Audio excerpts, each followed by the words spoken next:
Note में क्या लिखा दिया था ये तो जानना चाह रहा हूँ।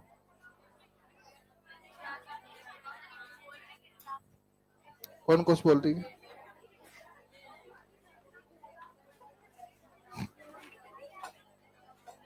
ठीक है,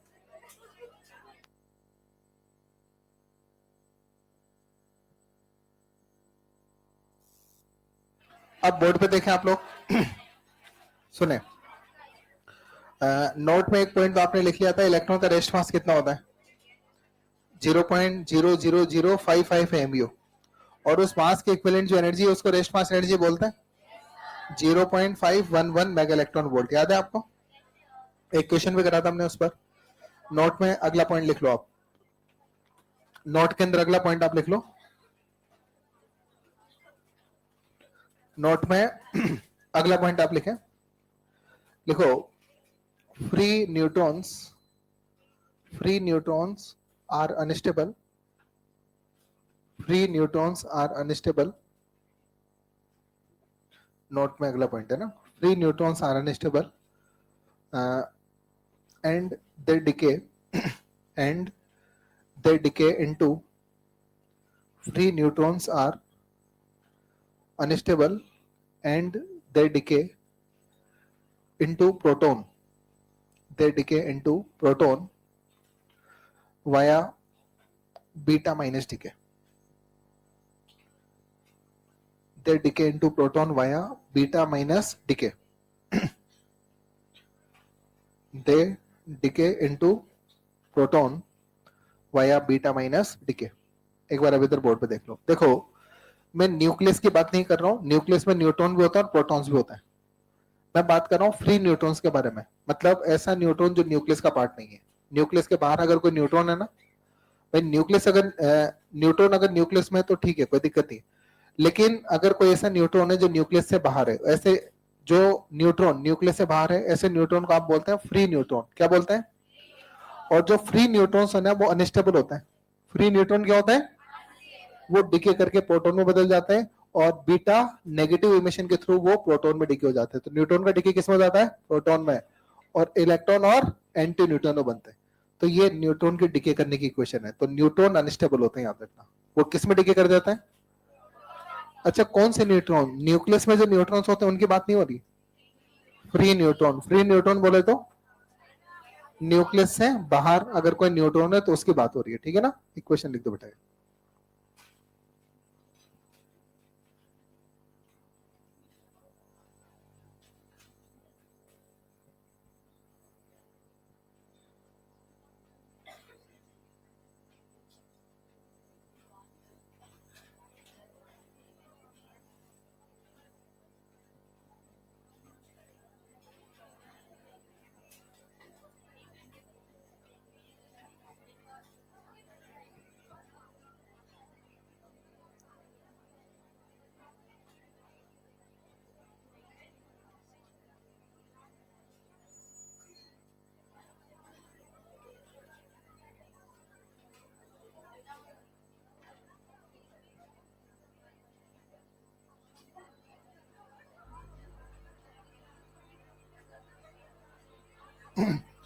एक बार बोर्ड पे देखें सब लोग, है ना?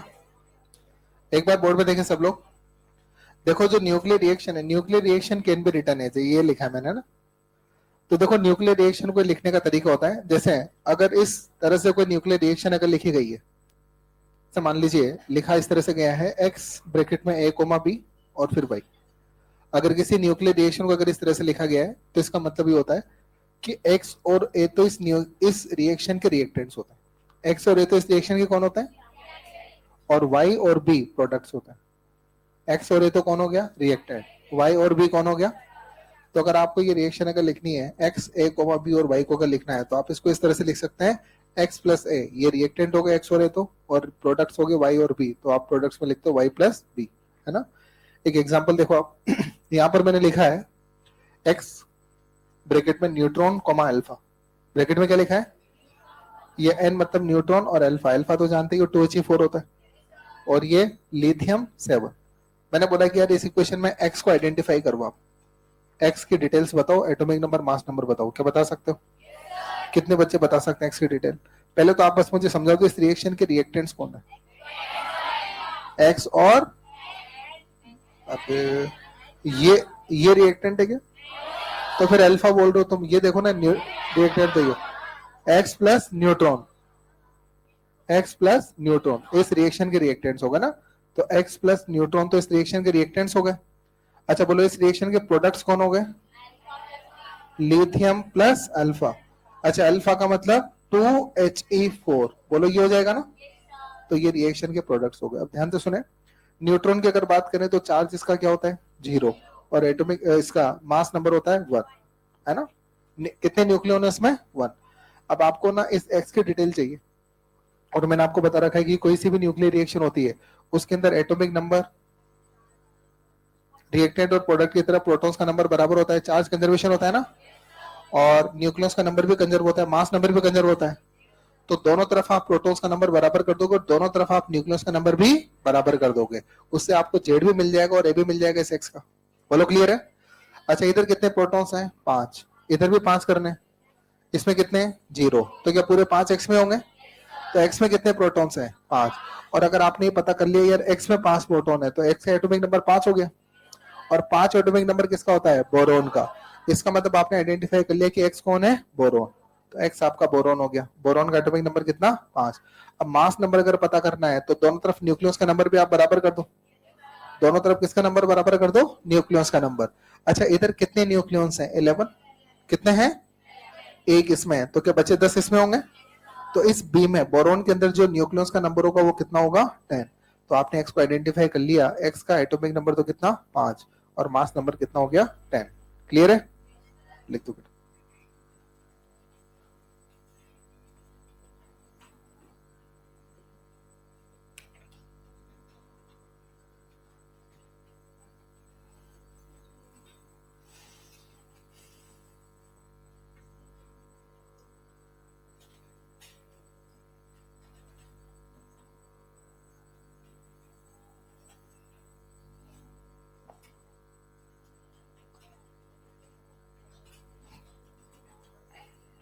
चले अब एक्सरेज के बारे में बात कर लेते हैं ना।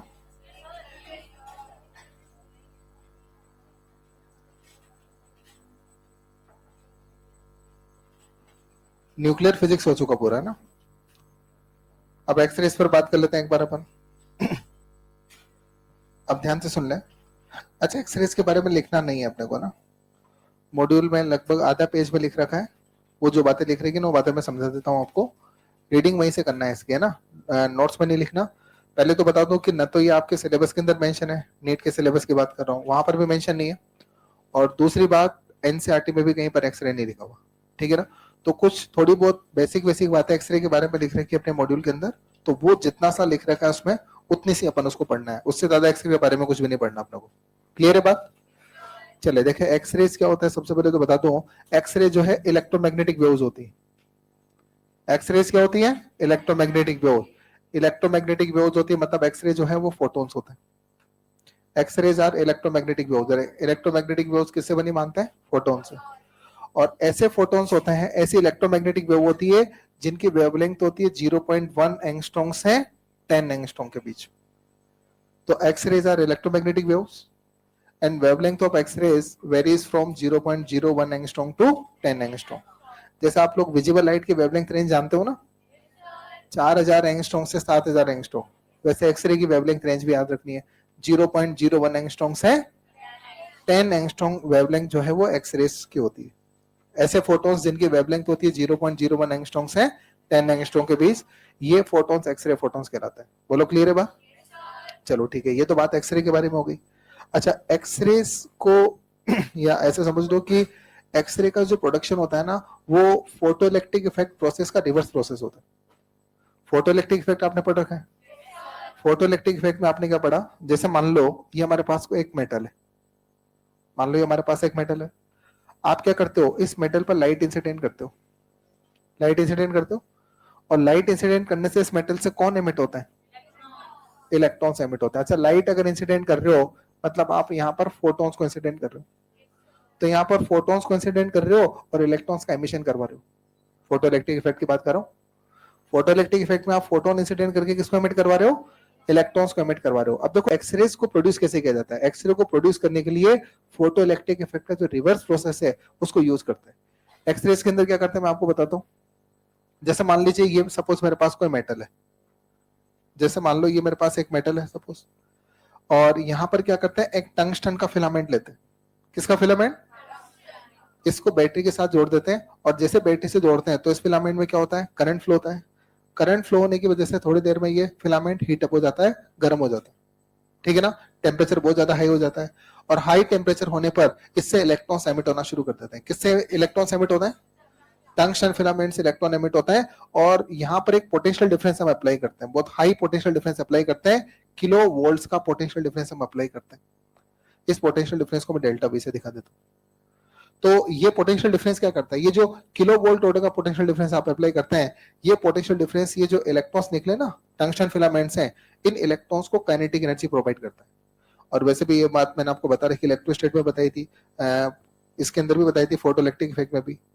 अगर आप किसी क्यू चार्ज पर डेल्टा वी पोटेंशियल डिफरेंस अगर अप्लाई करोगे, तो क्यू चार्ज पर अगर डेल्टा वी पोटेंशियल डिफरेंस अगर अप्लाई कर दोगे तो उसके पास काइनेटिक एनर्जी आ जाएगी क्यू डेल्टा वी।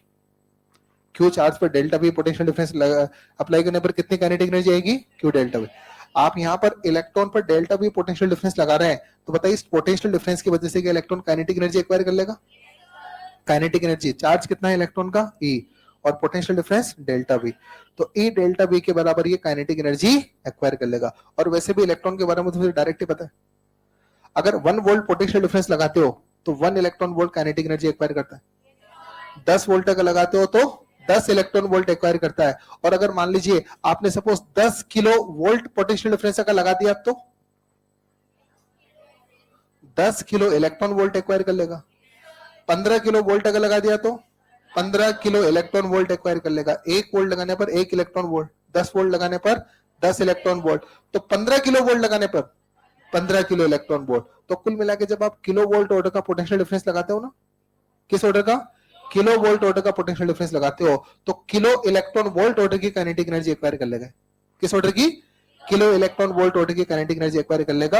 और इस काइनेटिक एनर्जी के साथ जब मेटल टारगेट से टकराएगा ना, किलो इलेक्ट्रॉन वोल्ट ऑर्डर की काइनेटिक एनर्जी के साथ जब ये इस मेटल टारगेट से टकराएगा, टेक्निकली मेटल टारगेट बोलते हैं इसको, इस मेटल से जब इलेक्ट्रॉन टकराएगा तो मेटल से टकराने पर इलेक्ट्रॉन की एनर्जी का लॉस होगा, और ये जो एनर्जी लॉस होती है ये एनर्जी फोटोन के फॉर्म में मिलती है। किसके फॉर्म में मिलती है, कुछ पार्ट हीट की फॉर्म में और कुछ पार्ट फोटोन की फॉर्म में। तो ये जो एनर्जी है ना, ये कुछ पार्ट एनर्जी का तो हीट में कन्वर्ट हो जाता है और कुछ पार्ट यहाँ पर फोटोन में कन्वर्ट हो जाता है, तो यहाँ पर फोटोन एमिट होते हैं। तो यहाँ पर क्या हो रहा है, देखो इलेक्ट्रॉन इंसिडेंट हो रहा है, फोटोन एमिट हो रहे हैं। फोटो इलेक्ट्रिक इफेक्ट में क्या हो रहा था, फोटोन इंसिडेंट हो रहे थे, इलेक्ट्रॉन एमिट हो रहे हैं, ये उसका रिवर्स चल रहा है, इलेक्ट्रॉन इंसिडेंट से फोटोन एमिशन हो रहा है। यस और नो।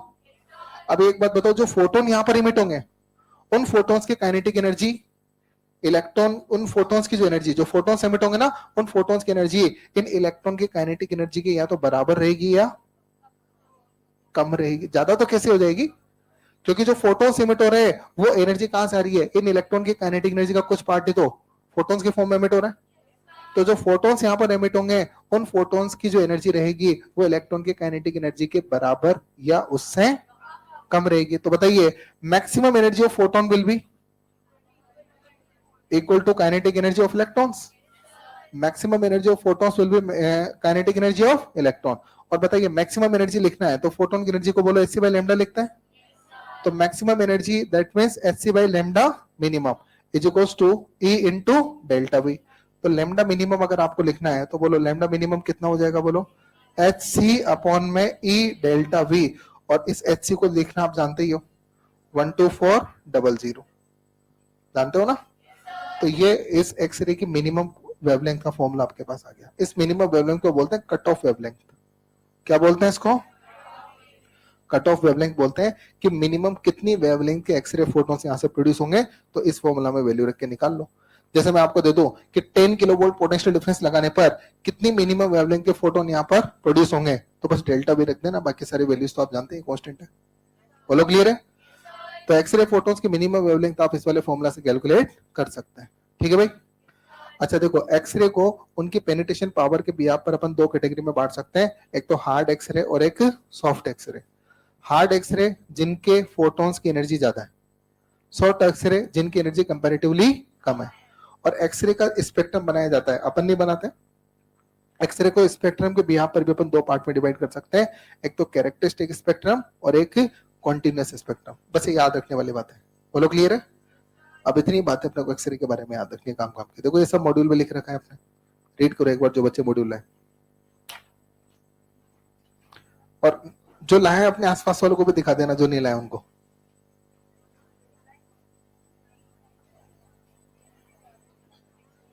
जो बच्चे मॉड्यूल लाए हैं वो एक बार रीड करके देख लो, जो उसमें लिख रखा है वो सब समझा दिया मैंने उसमें, ठीक है।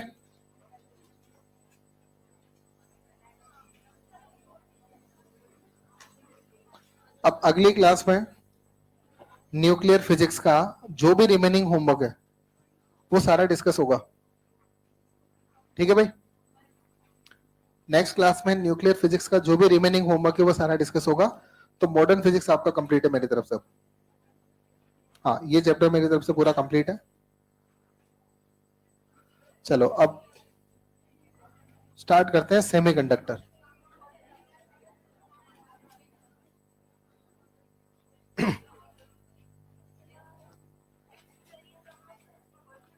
ये चैप्टर जो बोर्ड पे लिखा हूं, अच्छा एक्सरे उसमें है अपने मॉड्यूल में, फोटो इलेक्ट्रिक इफेक्ट के अंदर पेज नंबर 117 पे, पेज नंबर 117 पे पढ़ लो आप इसको। 117, हाँ मिल गया, पढ़ के देख लो एक बार। उसमें जो पॉइंट्स लिख रहे हैं उसमें किसी तरह का कोई डाउट हो तो पूछ लो।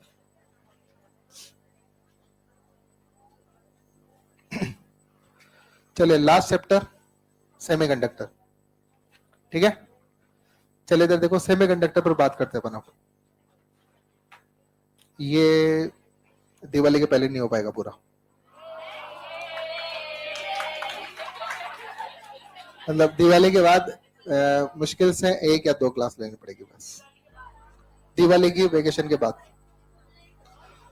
मतलब ये मान के चलो कि मोस्ट प्रोबेबली अक्टूबर के अंदर फ्री करा दूंगा कंप्लीट, नवंबर नहीं जाने देंगे। हाँ नहीं, बस ये चैप्टर खत्म में गायब। इधर देखें आप लोग, अब इधर देखें आप लोग, इधर देखे देखे देखे, अब ध्यान से बात सुने।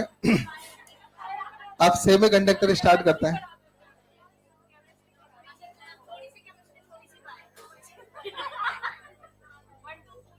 उसने ऊपर से ई काट दिया होगा, देखो फिर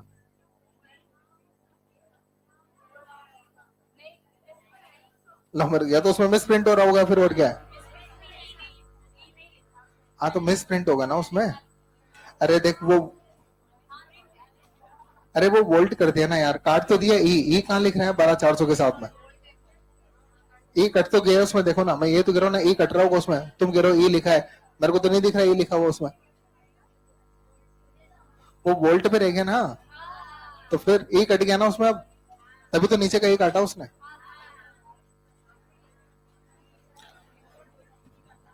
तो वोल्ट तो लगाना पड़ेगा ना, नीचे वोल्ट है ना, तो उस डेल्टा वी को वोल्ट पे रखोगे तब वोल्ट भी कट जाएगा।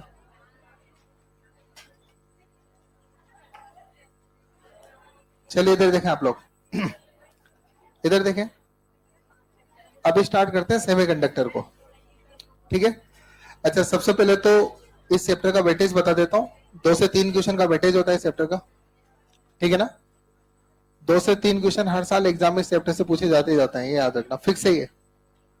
उसमें भी देखो एक सवाल तो फिक्स है कि चैप्टर में एक पार्ट आएगा लॉजिक गेट करके, इस चैप्टर का एक पार्ट है लॉजिक गेट, एक सवाल तो इससे आना फिक्स्ड है हर पेपर में। मैं आपको थोड़ा बता दूं, अभी लॉजिक गेट आप नहीं जानते होंगे, इस तरह के डायग्राम आपने देखे होंगे, देखेंगे इस तरह के डायग्राम्स, इस तरह के डायग्राम्स अगर आपने देखे होंगे तो ये लॉजिक गेट का डायग्राम होता है, ये लॉजिक गेट्स होता है, ठीक है ना। ये डायग्राम आएंगे तब बात करेंगे अपन, ये लॉजिक गेट के फिगर्स होता है, ठीक है ना। तो इस तरह के डायग्राम देखे होंगे आपने पेपर में, ये लॉजिक गेट वाले क्वेश्चन होता है ना। और ये क्वेश्चन जनरली रेयर केस में गलत करके आते हैं बच्चे, सारे बच्चों को लगभग सही रहते हैं सवाल। लॉजिक गेट वाला बहुत ही सिंपल पार्ट है, एक लेक्चर का टॉपिक है और एक क्वेश्चन आना फिक्स है लॉजिक गेट से, तो ठीक है ना। और पूरे चैप्टर की अगर अपन बात करें तो 2 से 3 क्वेश्चन हर साल इस पूरे चैप्टर से आते हैं, ठीक है। फिजिक्स का पहला चैप्टर है जो थ्योरेटिकल है, बिल्कुल थ्योरेटिकल ज्यादा है, न्यूमेरिकल बहुत कम है इसमें। पूरे चैप्टर में मिला के 10-12 न्यूमेरिकल होंगे बस। हाँ बिल्कुल, पूरे चैप्टर में मिला के 10 से 12। आपको ये बातें मैं इसलिए बता रहा हूँ क्योंकि फिर आप लोग ऐसा नहीं बोलोगे सर 3 दिन हो गए आपने एक न्यूमेरिकल भी नहीं कराया, क्या थ्योरी थ्योरी पढ़ाओगे क्या मैं? तो देखो जहां जो जैसा चैप्टर है वैसा पढ़ाना है, सिंपल सी बात है। इलेक्ट्रिसिटी जब अपन पढ़ रहे थे 3-3 दिन तक कोई थ्योरी नहीं पढ़ते थे, न्यूमेरिकली चलते थे 3 दिन तक, ऐसा होता था ना। अब यहाँ पर न्यूमेरिकल नहीं है तो जो पार्ट है वही पढ़ेंगे, तो थ्योरेटिकल पार्ट है यहाँ पर, तो उसी पार्ट को अपने को पढ़ना है। ये बात मैं इसलिए बता रहा हूँ कि आपको ऐसा नहीं लगे कि सर थ्योरी थ्योरी पढ़ा रहे हो आप, तो न्यूमेरिकल तो करवा ही नहीं रहे हो। तो जहां न्यूमेरिकल होगा वहां करूंगा मैं, ठीक है ना।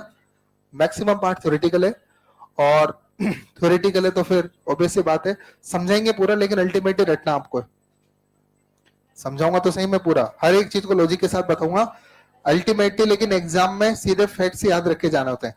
जैसा आप बायो में करते हो ना, समझते पूरा हो लेकिन अल्टीमेटली फैक्ट्स याद करते हो तभी क्वेश्चन सोल्व हो पाते हैं। कुल मिला के रटना पड़ता है, डायरेक्टली बोलो तो रटने पर ही सवाल सोल्व होता है, बिना रटे सवाल सोल्व नहीं होते। यही चैप्टर के साथ है, समझाऊंगा पूरा, लेकिन अल्टीमेटली वो सब रट के जाना पड़ेगा तभी एग्जाम में क्वेश्चन सोल्व करेंगे आप इसके, ठीक है ना। चीजें याद रहेंगी तो एग्जाम में क्वेश्चन बन जाएंगे, ठीक। चले तो इस चैप्टर को स्टार्ट करते हैं हम लोग, स्टार्ट करें। चले, हाँ एक इंपॉर्टेंट बात इस चैप्टर के बारे में और बता दूं मैं आपको। ये पूरा चैप्टर आपस में इंटरकनेक्टेड है।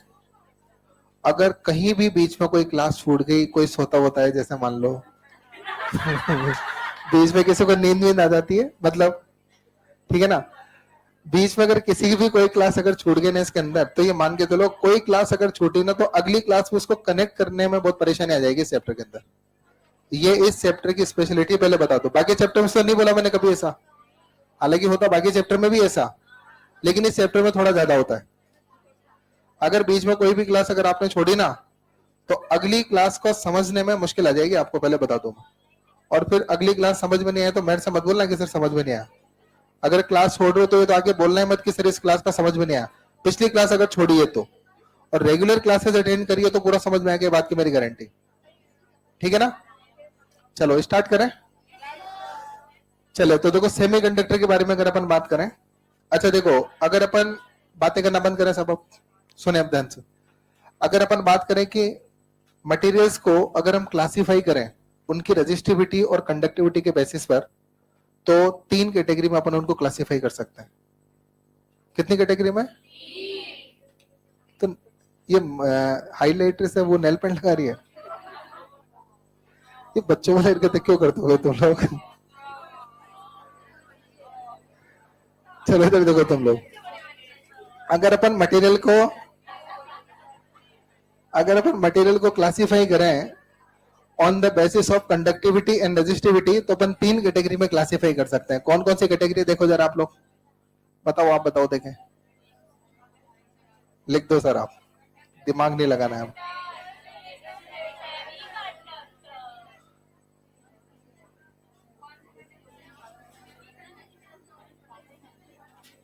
चलिए इधर देखें आप लोग, मटेरियल्स को अगर हम लोग क्लासिफाई करें उनकी रेजिस्टिविटी और कंडक्टिविटी के बेसिस पे, तो हम 3 पार्ट के अंदर 3 कैटेगरीज के अंदर क्लासिफाई कर सकते हैं, कंडक्टर, इंसुलेटर और सेमीकंडक्टर, ठीक है। अभी तक अपन ने मॉड्यूल 4-5 में कंडक्टर और इंसुलेटर की बात करी। कंडक्टर के बारे में जानते हैं आप लोग, कंडक्टर में लार्ज नंबर में फ्री इलेक्ट्रॉन्स प्रेजेंट होते हैं, कंडक्टर को बैटरी से जोड़ने पर उनमें करंट फ्लो जाता है, कंडक्टर की कंडक्टिविटी बहुत हाई होती है, रेजिस्टिविटी बहुत लो होती है, ये सब कंडक्टर की बात है ना। रजिस्ट्री, और आप इंसुलेटर के बारे में भी जानते हैं, इंसुलेटर के अंदर फ्री इलेक्ट्रॉन्स नहीं होते, या होंगे तो भी नेग्लिजिबल नंबर पे होंगे, बैटरी से जोड़ने पर भी इनमें करंट का फ्लो नहीं होगा, रजिस्टिविटी बहुत हाई होती है और कंडक्टिविटी बहुत लो होती है। एग्जांपल्स कंडक्टर्स की अगर बात करें तो all metals are conductor. Insulator में वुड, प्लास्टिक, रबर, ये सब किसके एग्जांपल है? इंसुलेटर्स के, याद है आप लोग। तो देखो 2 तरह के मटेरियल्स की बात अभी तक हम लोगों ने करी है, एक मटेरियल कंडक्टर है जिसकी कंडक्टिविटी बहुत हाई है, और दूसरा है इंसुलेटर जिसकी कंडक्टिविटी बहुत लो है। तो ऐसे भी मटेरियल होते हैं जिनकी कंडक्टिविटी दोनों के बीच की होती है, मतलब ऐसे मटेरियल जिनकी कंडक्टिविटी कंडक्टर से तो कम है और इंसुलेटर से ज्यादा है। और रेजिस्टिविटी की अगर अपन बात करें तो कंडक्टर की रेजिस्टिविटी बहुत कम है, इंसुलेटर की रेजिस्टिविटी बहुत ज्यादा है। इन दोनों के बीच में जिन मटेरियल की रेजिस्टिविटी होती है उनको सेमीकंडक्टर बोलते हैं। क्या बोलते हैं? तो ऐसे समझो कि सेमीकंडक्टर वो मटेरियल है जिनकी कंडक्टिविटी और रेजिस्टिविटी मॉडरेट रेंज में होती है। कंडक्टर में आप कहते हैं कि कंडक्टिविटी बहुत हाई है, इंसुलेटर में कह रहे हो कि बहुत लो है। तो सेमीकंडक्टर वो है जिनकी कंडक्टिविटी मॉडरेट रेंज में है, मतलब कंडक्टर से कम और इंसुलेटर से ज्यादा। और ये चीज रेजिस्टिविटी के साथ है, इनकी रेजिस्टिविटी कंडक्टर से तो ज्यादा होती है और इंसुलेटर से कम होती है। तो ऐसे मटेरियल को कंडक्टर बोलते हैं। अभी तक आपने कभी कंडक्टर के सेमीकंडक्टर बोलते हैं, अभी तक आपने ऐसे मटेरियल्स के बारे में बात नहीं करी। अभी तक जो भी डिस्कशन अपना हुआ है वो कंडक्टर या इंसुलेटर को लेकर हुआ है। अब डिस्कशन किसका कर रहे हैं, इसके लिए पूरा अलग से सेपरेट चैप्टर दे रखा है, इसलिए अभी तक अपने कहीं सेमीकंडक्टर के बारे में कोई बात नहीं करी। क्लियर है बात? अच्छा, मैं एक और बात बता दूं, सबसे ज्यादा जो पॉपुलर चीज है ना आज की तारीख में वो सेमीकंडक्टर है। अपने जो मोबाइल में वो बनती है ना चिप, प्रोसेसर जो बनता है वो भी सेमीकंडक्टर से बना होता है। मोबाइल में जो बना होता है ना प्रोसेसर, उसको बनाने में किसका रोल होता है? सेमीकंडक्टर का।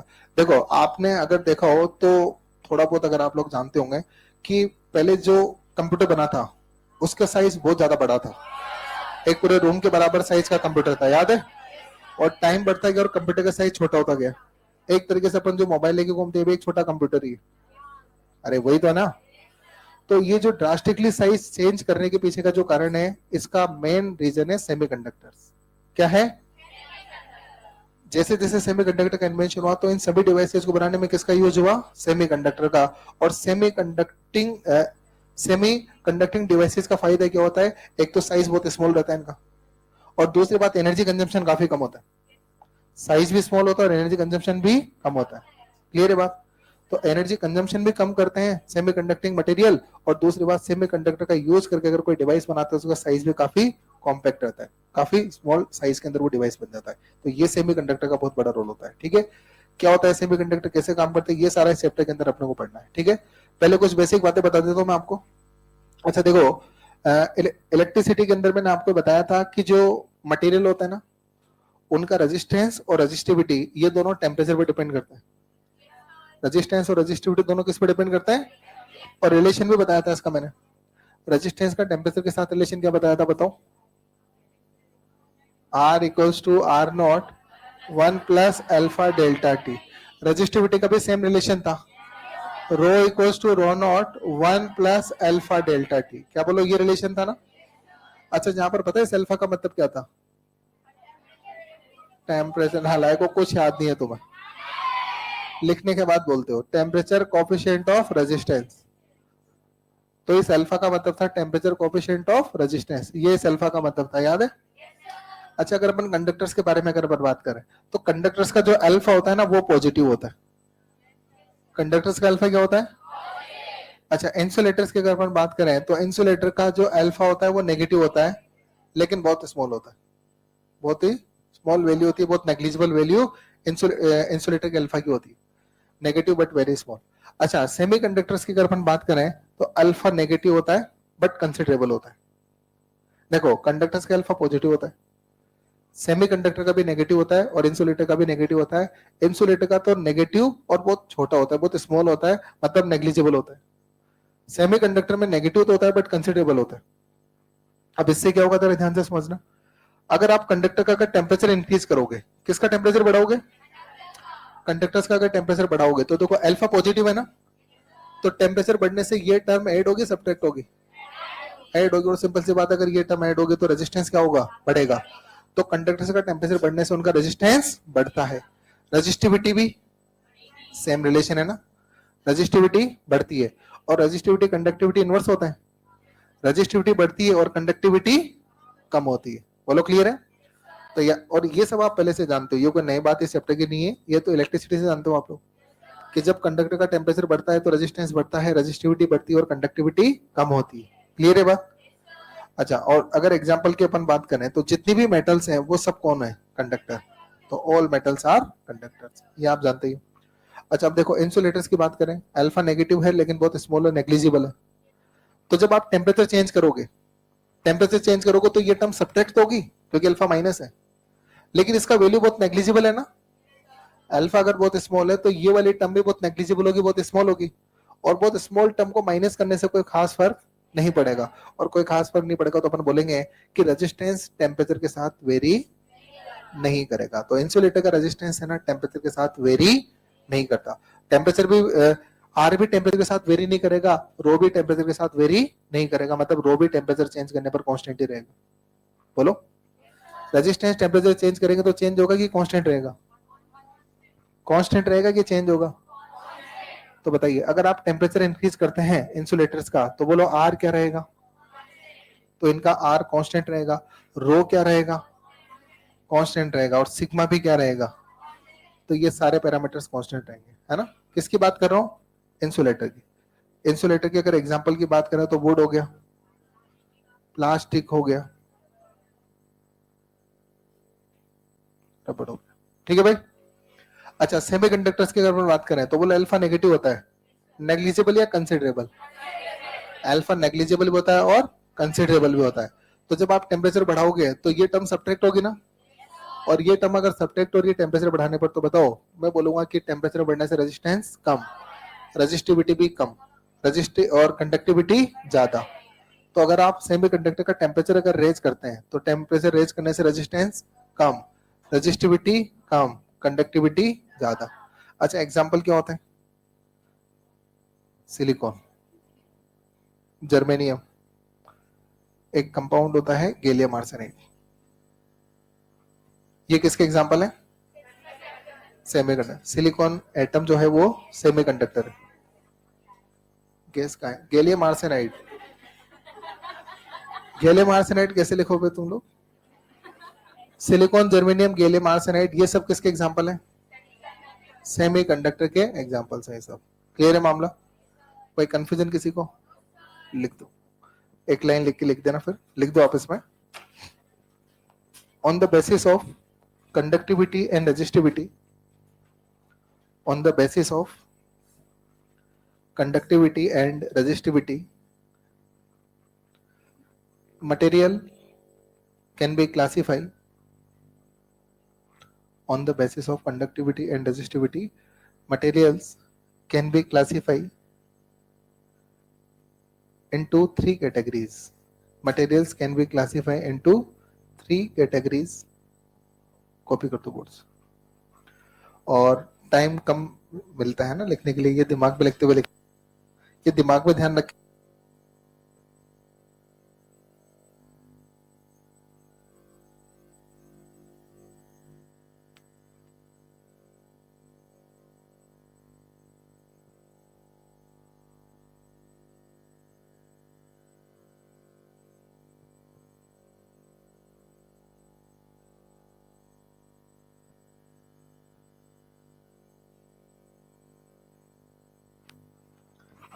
पर एक क्वेश्चन बोल दो।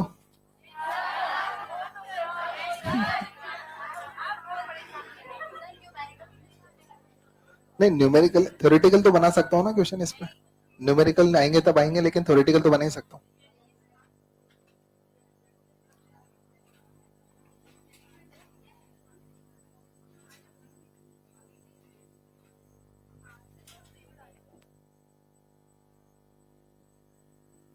कौन बोल रहे हैं नो? फिर एग्जाम टाइम कहाँ से पड़ेगी? ये छुटकी कितने दिनों बाद आई आज? हाँ, ये तो बहुत दिनों बाद दिखी आज क्लास में। कहाँ गायब हो गई थी? स्कूल जाना पड़ता था तो कोचिंग छोड़ दी? अच्छा, कोटा से बाहर था क्या? ठीक है, फिर क्लासेस कहाँ अटेंड करी? ऑनलाइन कर ली सारी? बैकलॉग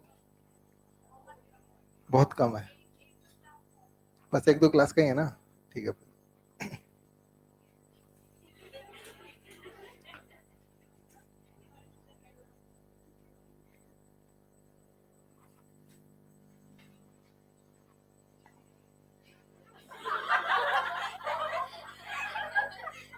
तुम लोगों को लेट समझ में आती है चीजें।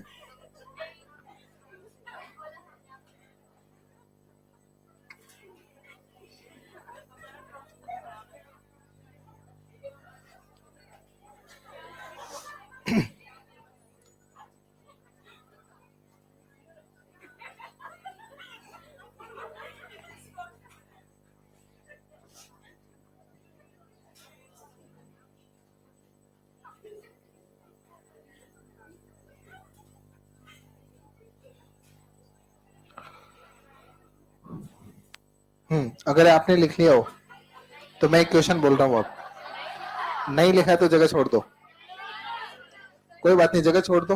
मैं क्वेश्चन बोल रहा हूँ वो लिखे। कितने बच्चों ने लिख लिया बताओ, हाथ खड़े करो। बहुत बढ़िया, लिखो क्वेश्चन, लिखो लिखो। टू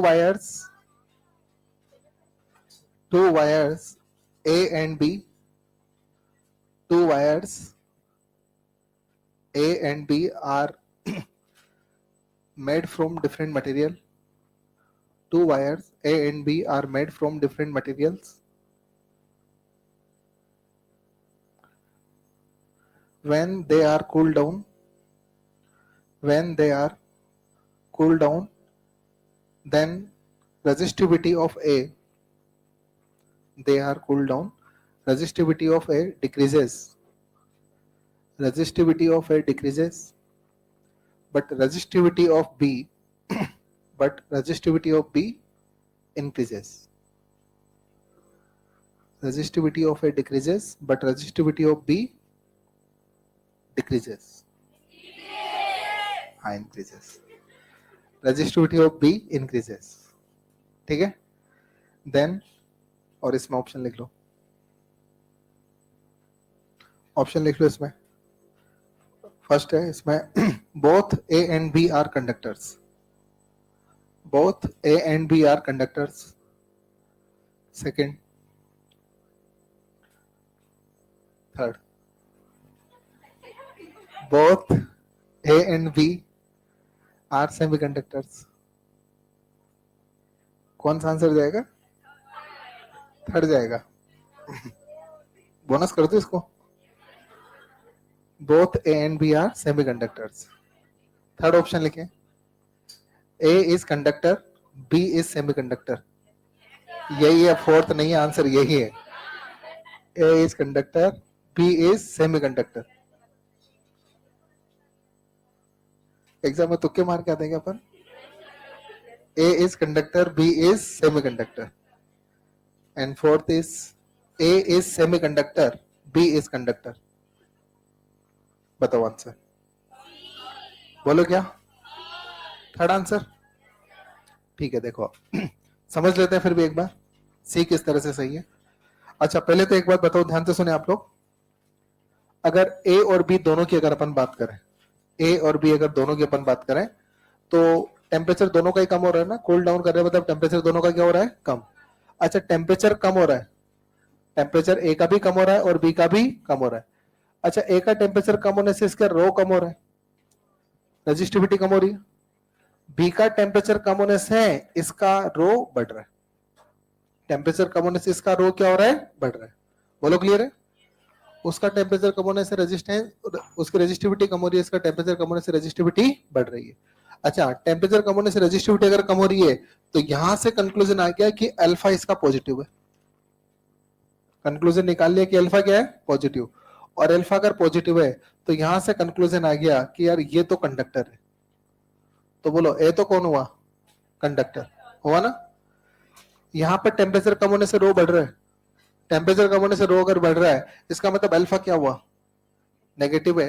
और अल्फा अगर नेगेटिव है इसका मतलब बोलो ये कौन सा मटेरियल है? ये सेमीकंडक्टिंग मटेरियल। तो आंसर जाएगा A is conductor, B is semiconductor. Clear है? लिख दो आप इसको।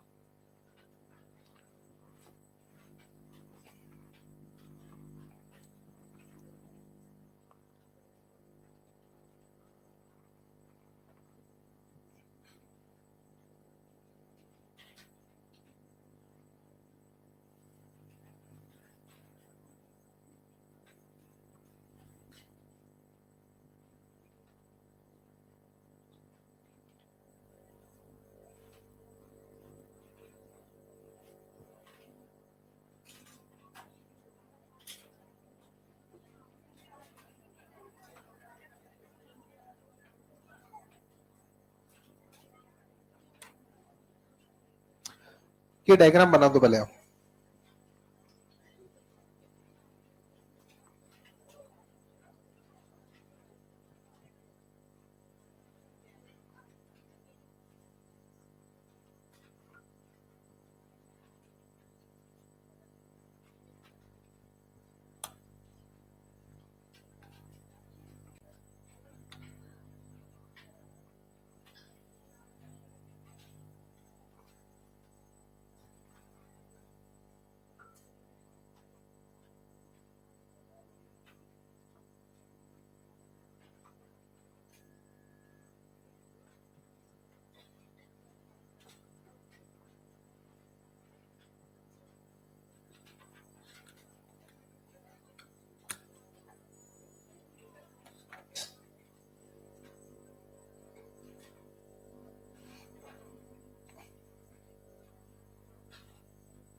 लिख दिया आपने?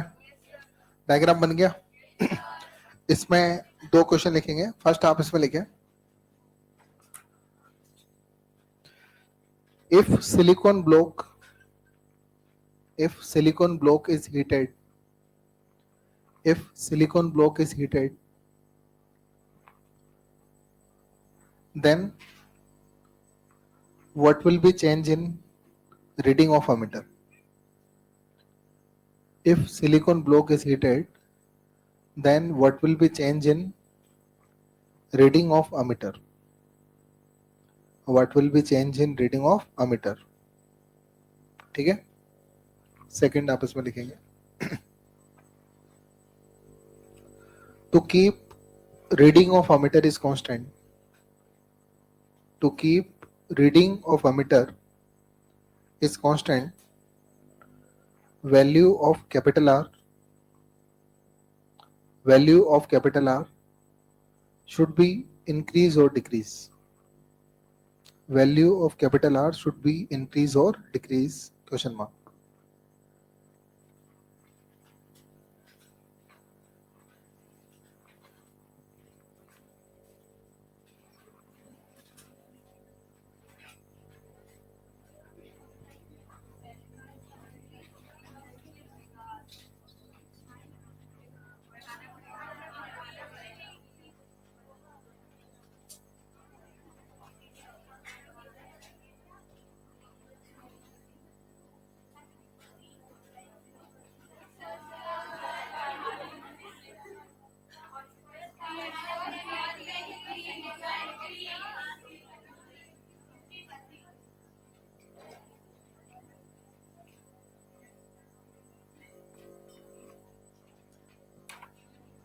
चलो आंसर निकाल लिए क्या?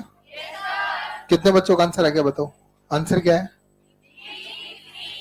इंक्रीज कि डिक्रीज? इंक्रीज पक्का? तो आंसर इज इंक्रीज। कैसे इंक्रीज मैं समझा देता हूं आपको, दोनों में इंक्रीज आएगा ना। चलो कोई बात नहीं, इधर देखो। अच्छा सबसे पहले तो बताओ, ये अमीटर की रीडिंग का मतलब होता है करंट। करंट के बारे में बात हो रही है। अभी सर्किट में कितना करंट अगर लिखना है तो क्या लिखवा सकते हो? लिखवा सकते हो ना? कितने बजे लिखा सकते हैं सर्किट में कितना करंट है? करंट का मतलब होता है वी नेट अपॉन में आर नेट। बोलो वोल्टेज तो कितना हो गया? वी। अच्छा जब आप आर नेट लोगे सर्किट का, तो आर नेट में किस किस का रेजिस्टेंस लोगे? एक तो ये कैपिटल आर और एक सिलिकॉन का भी रेजिस्टेंस लेना है, लोगे ना? तो बोलो ये तो हो जाएगा capital R plus R silicon. अच्छा बताओ फॉर सिलिकॉन, सिलिकॉन की अगर अपन बात करें तो बोलो अल्फा क्या होता है? नेगेटिव होता है। सिलिकॉन सेमीकंडक्टर है, अल्फा क्या होता है?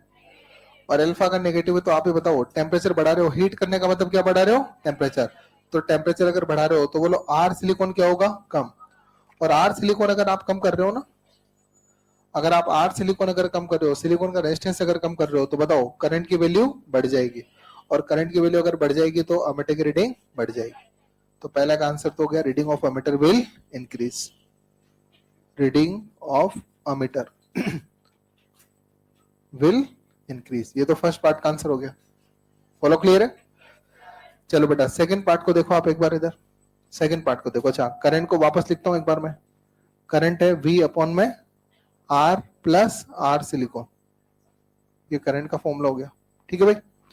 और ये तो पता है कि हीट करने से आर सिलिकॉन तो कम हो रहा है। हीट करने से आर सिलिकॉन क्या हो रहा है? कम। अच्छा करंट की वैल्यू कांस्टेंट रखनी है अपने को। करंट की वैल्यू क्या रखनी है? कांस्टेंट। अगर आपको करंट की वैल्यू अगर रखनी है तो आप ही बताइए कि करंट कांस्टेंट तभी रहेगा जब सर्किट का आर कांस्टेंट रहे। अब इसमें ये तो कम हो रहा है, और सर्किट का आर अगर मुझे कांस्टेंट रखना है तो बताओ ये कैपिटल आर बढ़ाना पड़ेगा, तब जाकर ही वापस से करंट कांस्टेंट आ सकता है, वरना नहीं आ पाएगा। बोलो क्लियर है? तो बताइए, to keep reading of ammeter is constant, value of capital R should be increase. Clear है? लिख दो बेटा इसको।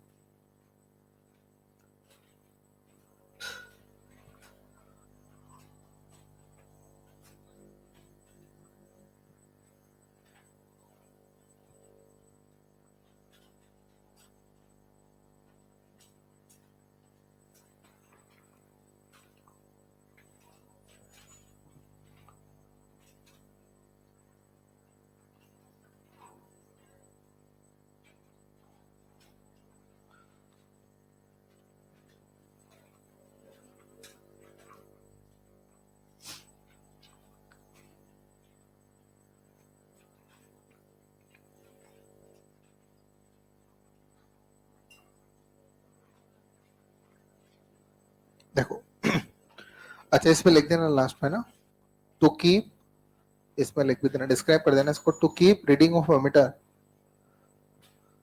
To keep reading of ammeter is unchanged, to keep reading of ammeter is unchanged, value of capital R should be increased. To keep reading of ammeter is unchanged, value of capital R should be increased. Value of capital R should be increased. ठीक है, इसमें कोई confusion है, कोई doubt हो तो बोलो। Done, चलो देखो अब नेक्स्ट पॉइंट हम लोग समझने जा रहे हैं, energy band theory in solids. देखो सॉलिड्स के बारे में बात करेंगे यहाँ पर। अच्छा आपको पता है ना कि अपने पास में 3 तरह की फिजिकल स्टेट होती है, मटेरियल्स की 3 तरह की फिजिकल स्टेट होती है, सॉलिड, लिक्विड और गैस। ठीक है, अच्छा एक थ्योरी हम लोग पढ़ने जा रहे हैं, एनर्जी बैंड थ्योरी। पहले तो बता दूं कि ये थ्योरी केवल और केवल सॉलिड्स पर एप्लीकेबल होती, लिक्विड और गैस पर ये थ्योरी एप्लीकेबल नहीं होती। एक इमेजिनरी थ्योरी है, एक इमेजिनरी थ्योरी है, और इस थ्योरी के बेसिस पर आप कंडक्टर, सेमीकंडक्टर और इंसुलेटर में डिफरेंशिएट करते हैं। तो कंडक्टर, सेमीकंडक्टर और इंसुलेटर को समझने के लिए, डिफरेंशिएट करने के लिए एक इमेजिनरी थ्योरी को, हाइपोथेटिकल थ्योरी को अपन पढ़ने जा रहे हैं, that is energy band theory. और ये थ्योरी केवल और केवल सॉलिड्स पर एप्लीकेबल होती है, लिक्विड और गैस पर नहीं होती। क्लियर है बात? चले तो पहले ये थ्योरी क्या होती है पहले अपन वो समझेंगे, फिर इस थ्योरी के बिहाफ पे अपन लोग कंडक्टर, सेमीकंडक्टर और इंसुलेटर में जो डिफरेंस है उनको समझेंगे। क्लियर है बात? ठीक है चलो। अच्छा इस थ्योरी को समझने के लिए अब ध्यान से सुनते जाना और समझते जाना। पेन नीचे रख दो थोड़ी देर के लिए, अब लिखने का काम नहीं है, केवल आपको समझना है थोड़ी देर। ठीक है, अच्छा जैसे मान लीजिए कि सपोज अपने पास एक सिलिकॉन एटम है, इसका इलेक्ट्रॉनिक कॉन्फ़िगरेशन जानते हैं क्या आप लोग? कितने बच्चे इसका इलेक्ट्रॉनिक कॉन्फ़िगरेशन बता सकते हैं? बताओ क्या?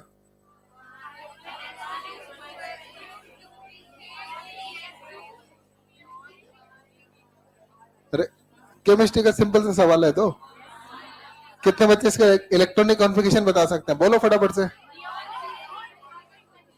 इलेक्ट्रॉनिक कॉन्फ़िगरेशन बोलो। हाँ, नियॉन 3s2 3p2। हाँ ठीक है, ये केमिस्ट्री वाले करते हैं, अपन 284 लिख देते हैं। सिंपल 284 लिख दें सिंपल। वो डिटेल में लिखते हो 1s2 2s2, वो नहीं करना अपने को। 284 इसका मतलब अपने आप समझ जाएंगे, फर्स्ट ऑर्बिट में 2 है, सेकंड ऑर्बिट में 8 और थर्ड ऑर्बिट में 4 है। इलेक्ट्रॉनिक कॉन्फ़िगरेशन हो गया इसका सिलिकॉन का। अरे हो गया ना, ये सिलिकॉन का इलेक्ट्रॉनिक कॉन्फ़िगरेशन हो गया 284। जर्मेनियम का पूछे तो 28184। सिलिकॉन जर्मेनियम दोनों 14 ग्रुप के एलिमेंट्स हैं, यस और नो?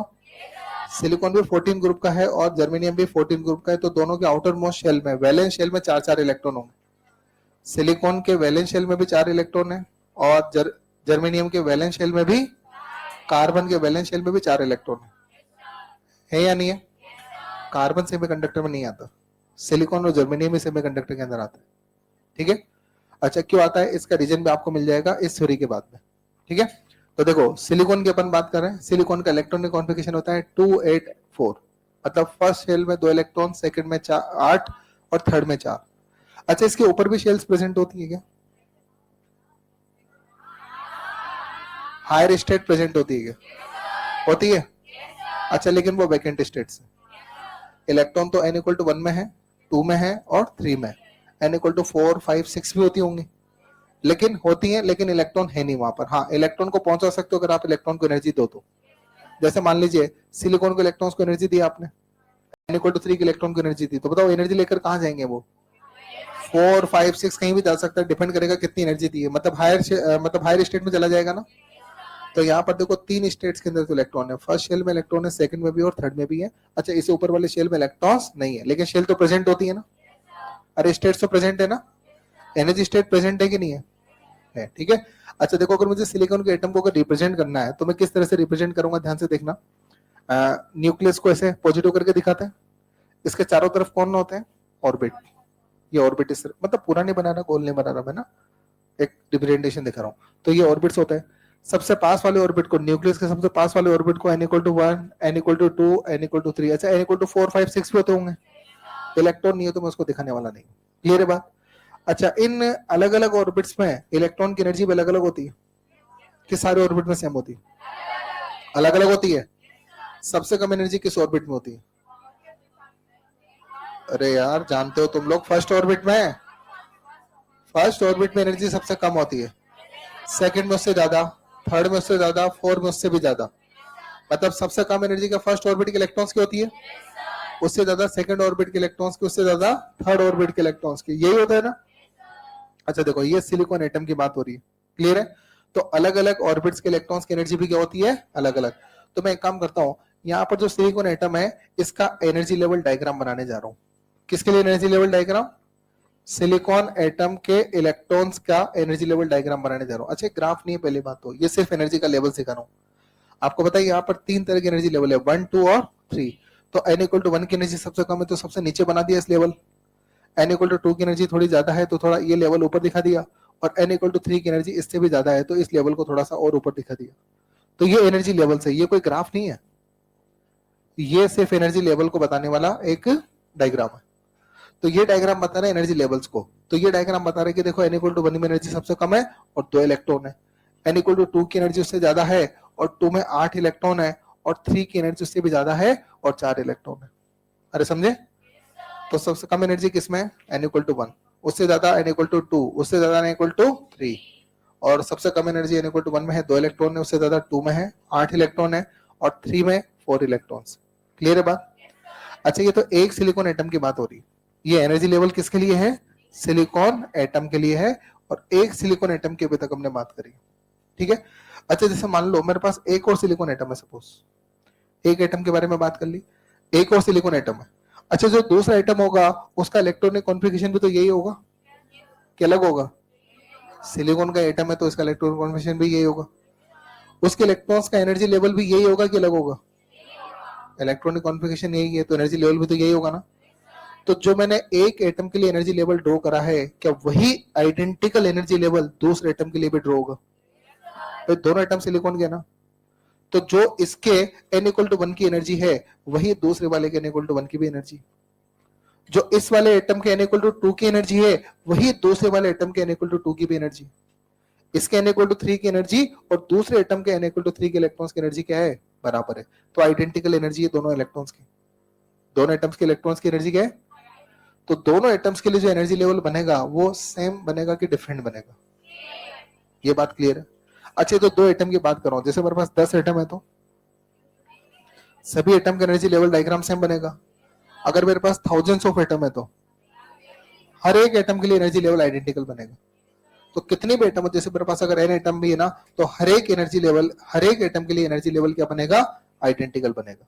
अभी तक तो एक एक एटम के बारे में बात चल रही है अपनी, अभी अपनी बात किसके बारे में चल रही है? एक एक एटम के बारे में। अच्छा अगर अपन बात करते हैं सिलिकॉन क्रिस्टल के बारे में, अब मैं डिस्कशन करने जा रहा हूं सिलिकॉन क्रिस्टल के बारे में। अच्छा सबसे पहले तो बताओ crystal solid form, liquid form, gas form? Solid form. और आप जानते हो कि सॉलिड वो स्टेट होती है मटेरियल की जिसमें एटम्स के बीच का सेपरेशन सबसे कम रहता है, गैस में सबसे ज्यादा होता है, लिक्विड में उससे कम होता है, और सॉलिड में सबसे कम होता है। तो सॉलिड वो स्टेट है मटेरियल की जिसमें एटम्स के बीच का सेपरेशन क्या होता है? सबसे कम। तो मैं एक सिलिकॉन क्रिस्टल के बारे में बात कर रहा हूँ। तो सिलिकॉन क्रिस्टल है तो उसमें एक दो सिलिकॉन एटम है क्या? फिर अनकाउंटेबल सिलिकॉन एटम से काउंट भी नहीं कर सकते थे सारे एटम उसके अंदर है। तो सिलिकॉन क्रिस्टल है तो अनकाउंटेबल सिलिकॉन का एटम है, और सारे एटम बहुत ज्यादा दूर दूर है कि बिल्कुल पास है? बिल्कुल पास पास है। तो एटम्स बहुत ज्यादा पास पास होने से क्या होता है, ध्यान से समझना, ठीक है। इधर देखिएगा आप लोग, इधर देखिएगा। चलो आप तो दो एटम पास पास ऐसा मान के समझाता हूं मैं, ठीक है। अच्छा जैसे मान लीजिए ये सिलिकॉन का एटम था मेरे पास, और एक सिलिकॉन का एटम मान लीजिए कि ये था मेरे पास, ये दो सिलिकॉन एटम है, दोनों का इलेक्ट्रॉनिक कॉन्फ़िगरेशन सेम है, तो दोनों के इलेक्ट्रॉन्स का एनर्जी लेवल भी सेम होगा। इसके n इक्वल टू 1 के इलेक्ट्रॉन्स की एनर्जी इसके n इक्वल टू 1 के इलेक्ट्रॉन्स की एनर्जी के एग्जैक्टली बराबर होगी, इसके 2 की और इसके 2 की एनर्जी बराबर होगी, इसके n इक्वल टू 3 और इसके n इक्वल टू 3 की एनर्जी भी बराबर होगी। आइडेंटिकल एटम्स है। अच्छा एटम्स काफी दूर दूर रखे, आइसोलेटेड है, मतलब आपस में किसी तरह का कोई इंटरेक्शन इन दोनों के बीच में नहीं है। अच्छा सोच के देखो, अगर हम इन एटम को पास लेकर आ जाएंगे, अगर इन एटम को क्या करेंगे हम? पास लेकर आएंगे, इन एटम के बीच में अगर डिस्टेंस आप कम करने लगोगे, बहुत ज्यादा पास अगर आप इन एटम को आपस में लाके रख दोगे, तो देखो बहुत ज्यादा पास लाने पर पता है क्या होगा? इन एटम्स के बीच में इंटरेक्शन होने लगेगा। इंटरेक्शन होने लगने का मतलब है इन एटम्स के एक दूसरे पर फोर्स लगने लगे, इन एटम्स के कारण एक दूसरे पर फोर्स लगना शुरू हो जाएगा। जब आप एटम को बहुत ज्यादा पास लेकर आ जाएंगे ना, तो एक दूसरे पर फोर्स लगाना शुरू कर देंगे, और फोर्स क्यों लगेगा वो भी जान लो। देखिएगा यहाँ पर क्या होगा, जब तक एटम दूर है तब तक तो आपस में कोई एक दूसरे पर फोर्स लग नहीं रहा इनका। जब आप एटम को बहुत ज्यादा क्लोज लेकर आ जाएंगे, जैसा कि सॉलिड्स के अंदर होता है, तो ये एटम एक दूसरे के साथ इंटरेक्ट करेंगे, और इंटरेक्ट करने का मतलब क्या हुआ, इस एटम के इलेक्ट्रॉन इस एटम के इलेक्ट्रॉन पर फोर्स लगा रहे हैं, इस एटम के इलेक्ट्रॉन इस एटम के न्यूक्लियस पर फोर्स लगा रहे हैं, वैसे इस एटम के इलेक्ट्रॉन इस एटम के न्यूक्लियस पर फोर्स लगा रहे हैं, इस एटम के इलेक्ट्रॉन इस एटम के इलेक्ट्रॉन पर फोर्स लगा रहे हैं। तो बोलो आपस में क्या इंटरेक्शन हो रहा है, और इंटरेक्शन के दौरान इनकी एनर्जी में चेंज होने लगता है। आप लोग जानते हैं कि दो एटम के बीच में या दो चार्ज के बीच की interaction energy K Q1 Q2 by R, electrostatic. दो चार्जेस की इंटरेक्शन एनर्जी क्या K Q1 Q2 by R होती है।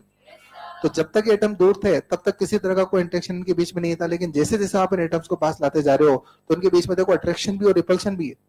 इलेक्ट्रॉन इलेक्ट्रॉन में जो इंटरेक्शन चल रहा है उसकी वजह से रिपल्शन हो रहा है, इलेक्ट्रॉन और न्यूक्लियस में जो इंटरेक्शन चल रहा है उसकी वजह से अट्रैक्शन हो रहा है, और दोनों तरह का इंटरेक्शन यहाँ पर है, दोनों तरह के फोर्स यहाँ पर है, अट्रैक्टिव फोर्स भी है, रिपल्सिव फोर्स भी है। तो जब आप दो एटम को बिल्कुल क्लोज लेकर आते हैं, पास लेकर आते हैं, तो इनकी इंटरेक्शन एनर्जी चेंज होती है। इन एटम्स के बीच में इंटरेक्शन होने से, इलेक्ट्रॉन के बीच में इंटरेक्शन होने से इलेक्ट्रॉन की एनर्जी क्या होती है, चेंज होती है। अब इलेक्ट्रॉन्स की एनर्जी जब चेंज होती है तो आप ये प्रिडिक्ट नहीं कर सकते कि किस इलेक्ट्रॉन की एनर्जी बढ़ती है और किस इलेक्ट्रॉन की एनर्जी घटती है, क्योंकि अट्रैक्शन रिपल्शन दोनों ही है। तो एनर्जी बढ़ भी सकती है और एनर्जी घट भी सकती है। तो देखिएगा पहले तो क्या था, जब इंटरेक्शन नहीं हो रहा था तो जो इसके n = 1 की एनर्जी थी वही इसके n = 1 की भी एनर्जी थी, लेकिन इंटरेक्शन होने के बाद अब इसके n = 1 की और इसके न = 1 की एनर्जी बराबर हो, इस बात की कोई गारंटी नहीं है। इसके n = 1 इसके n = 1 की एनर्जी में डिफरेंस भी हो सकता है, बहुत ज्यादा नहीं, बहुत माइनर सा, बहुत कम डिफरेंस इनके बीच में हो सकता है, लेकिन एनर्जी में चेंजेस हो जाएगा। वैसे इसके n = 2 इसके n = 1 इसके n = 2 की एनर्जी में बराबर हो सकता है कि अलग अलग हो सकता है, अलग अलग हो सकता है, यस और नो। तो अब देखिएगा अगर इंटरेक्शन के बाद अगर मैं एनर्जी लेवल डायग्राम बनाऊं तो पहले तो मैं दोनों के लिए n = 1 के लिए सेम एनर्जी लेवल बनाता था, उसके n = 1 इसके n = 1 की एनर्जी लेवल क्या था, सेम। लेकिन अब दोनों का एनर्जी लेवल क्या सेम होना जरूरी है क्या, क्या डिफरेंस हो सकता है ना।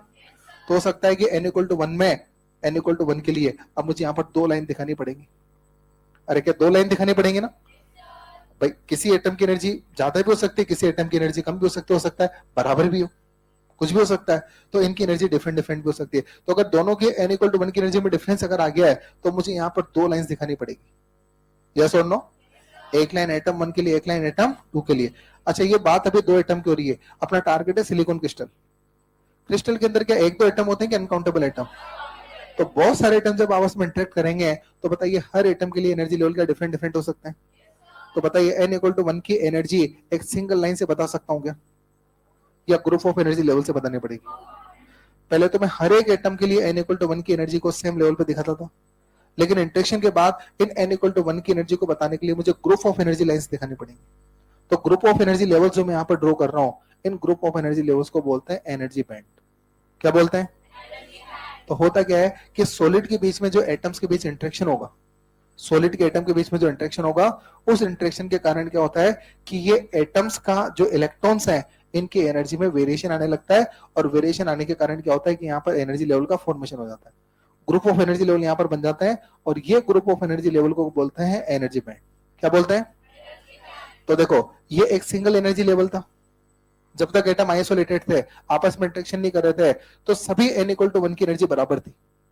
बोलो इंटरेक्शन हुआ तो क्या हुआ, एनर्जी चेंज होगी, यस और नो। तो बहुत सारे एटम ने आपस में इंटरेक्शन किया, तो हर एटम के लिए मैं अलग अलग एनर्जी लेवल यहाँ पर दिखा सकता हूँ, किसी की ज्यादा भी हो सकती है और किसी की कम भी हो सकती है। तो बताओ ये एनर्जी बैंड का फॉर्मेशन कब होता है, एक सिंगल एटम में कि सॉलिड में, तो सॉलिड के अंदर एनर्जी बैंड्स का फॉर्मेशन हो जाता है। अच्छा ये n = 1 के करस्पॉन्डिंग एनर्जी, n = 1 के करस्पॉन्डिंग बनने वाला एनर्जी बैंड है। अच्छा एक बात बताओ, ये एनर्जी बैंड मतलब एनर्जी का वेरिएशन केवल n = 1 के इलेक्ट्रॉन्स की में आएगा क्या, क्या 2 में 3 में भी आएगा। और मैं तो कह रहा हूँ कि जो सबसे आउटर शेल के इलेक्ट्रॉन है उनकी एनर्जी में चेंज सबसे ज्यादा आएगा, क्योंकि सबसे आउटर शेल के इलेक्ट्रॉन्स का इंटरेक्शन सबसे ज्यादा है। इनर शेल के इलेक्ट्रॉन्स का इंटरेक्शन क्या होगा, कम, तो उनकी एनर्जी में वेरिएशन कम आएगा, आउटर शेल के इलेक्ट्रॉन्स की एनर्जी में वेरिएशन ज्यादा आएगा। तो बताइए सबसे ज्यादा वेरिएशन किसकी एनर्जी में आएगा, n = 3 के इलेक्ट्रॉन्स की एनर्जी में, सबसे कम वेरिएशन n = 1 की एनर्जी में। तो ज्यादा वेरिएशन आएगा तो बैंड ज्यादा वाइडर बनेगा, कम वेरिएशन आएगा तो बैंड कम वाइड बनेगा, ठीक है। नैरो बैंड बनेगा। तो n=1 में जो बैंड बनता है उसको थोड़ा सा छोटा दिखाते हैं। n=2 के इलेक्ट्रॉन के करेस्पॉन्ड भी एनर्जी बैंड बनेगा और ये बैंड कंपैरेटिवली थोड़ा सा वाइडर बनेगा। ठीक है भाई, वाइडर क्यों बनेगा, बात समझ में आई? कितने बच्चों को n=2 वाला बैंड वाइडर है, ये बात समझ में आ गई? क्यों है बताओ आप? इंटरेक्शन ज्यादा हो रहा है तो एनर्जी में वेरिएशन भी ज्यादा। अच्छा, n=3 का तो और ज्यादा वाइडर बनेगा, क्यों बनेगा? अच्छा बहुत बढ़िया, क्या इंटरेक्शन तो और ज्यादा है ना? n=3 सबसे आउटर शेल है तो इसका बैंड तो और भी ज्यादा वाइडर बनेगा। तो देखो n=3 के करेस्पॉन्डिंग बनने वाला एनर्जी बैंड हो गया। यस और नो? अच्छा ध्यान से सुना, ये n=3 वैलेंस शेल है।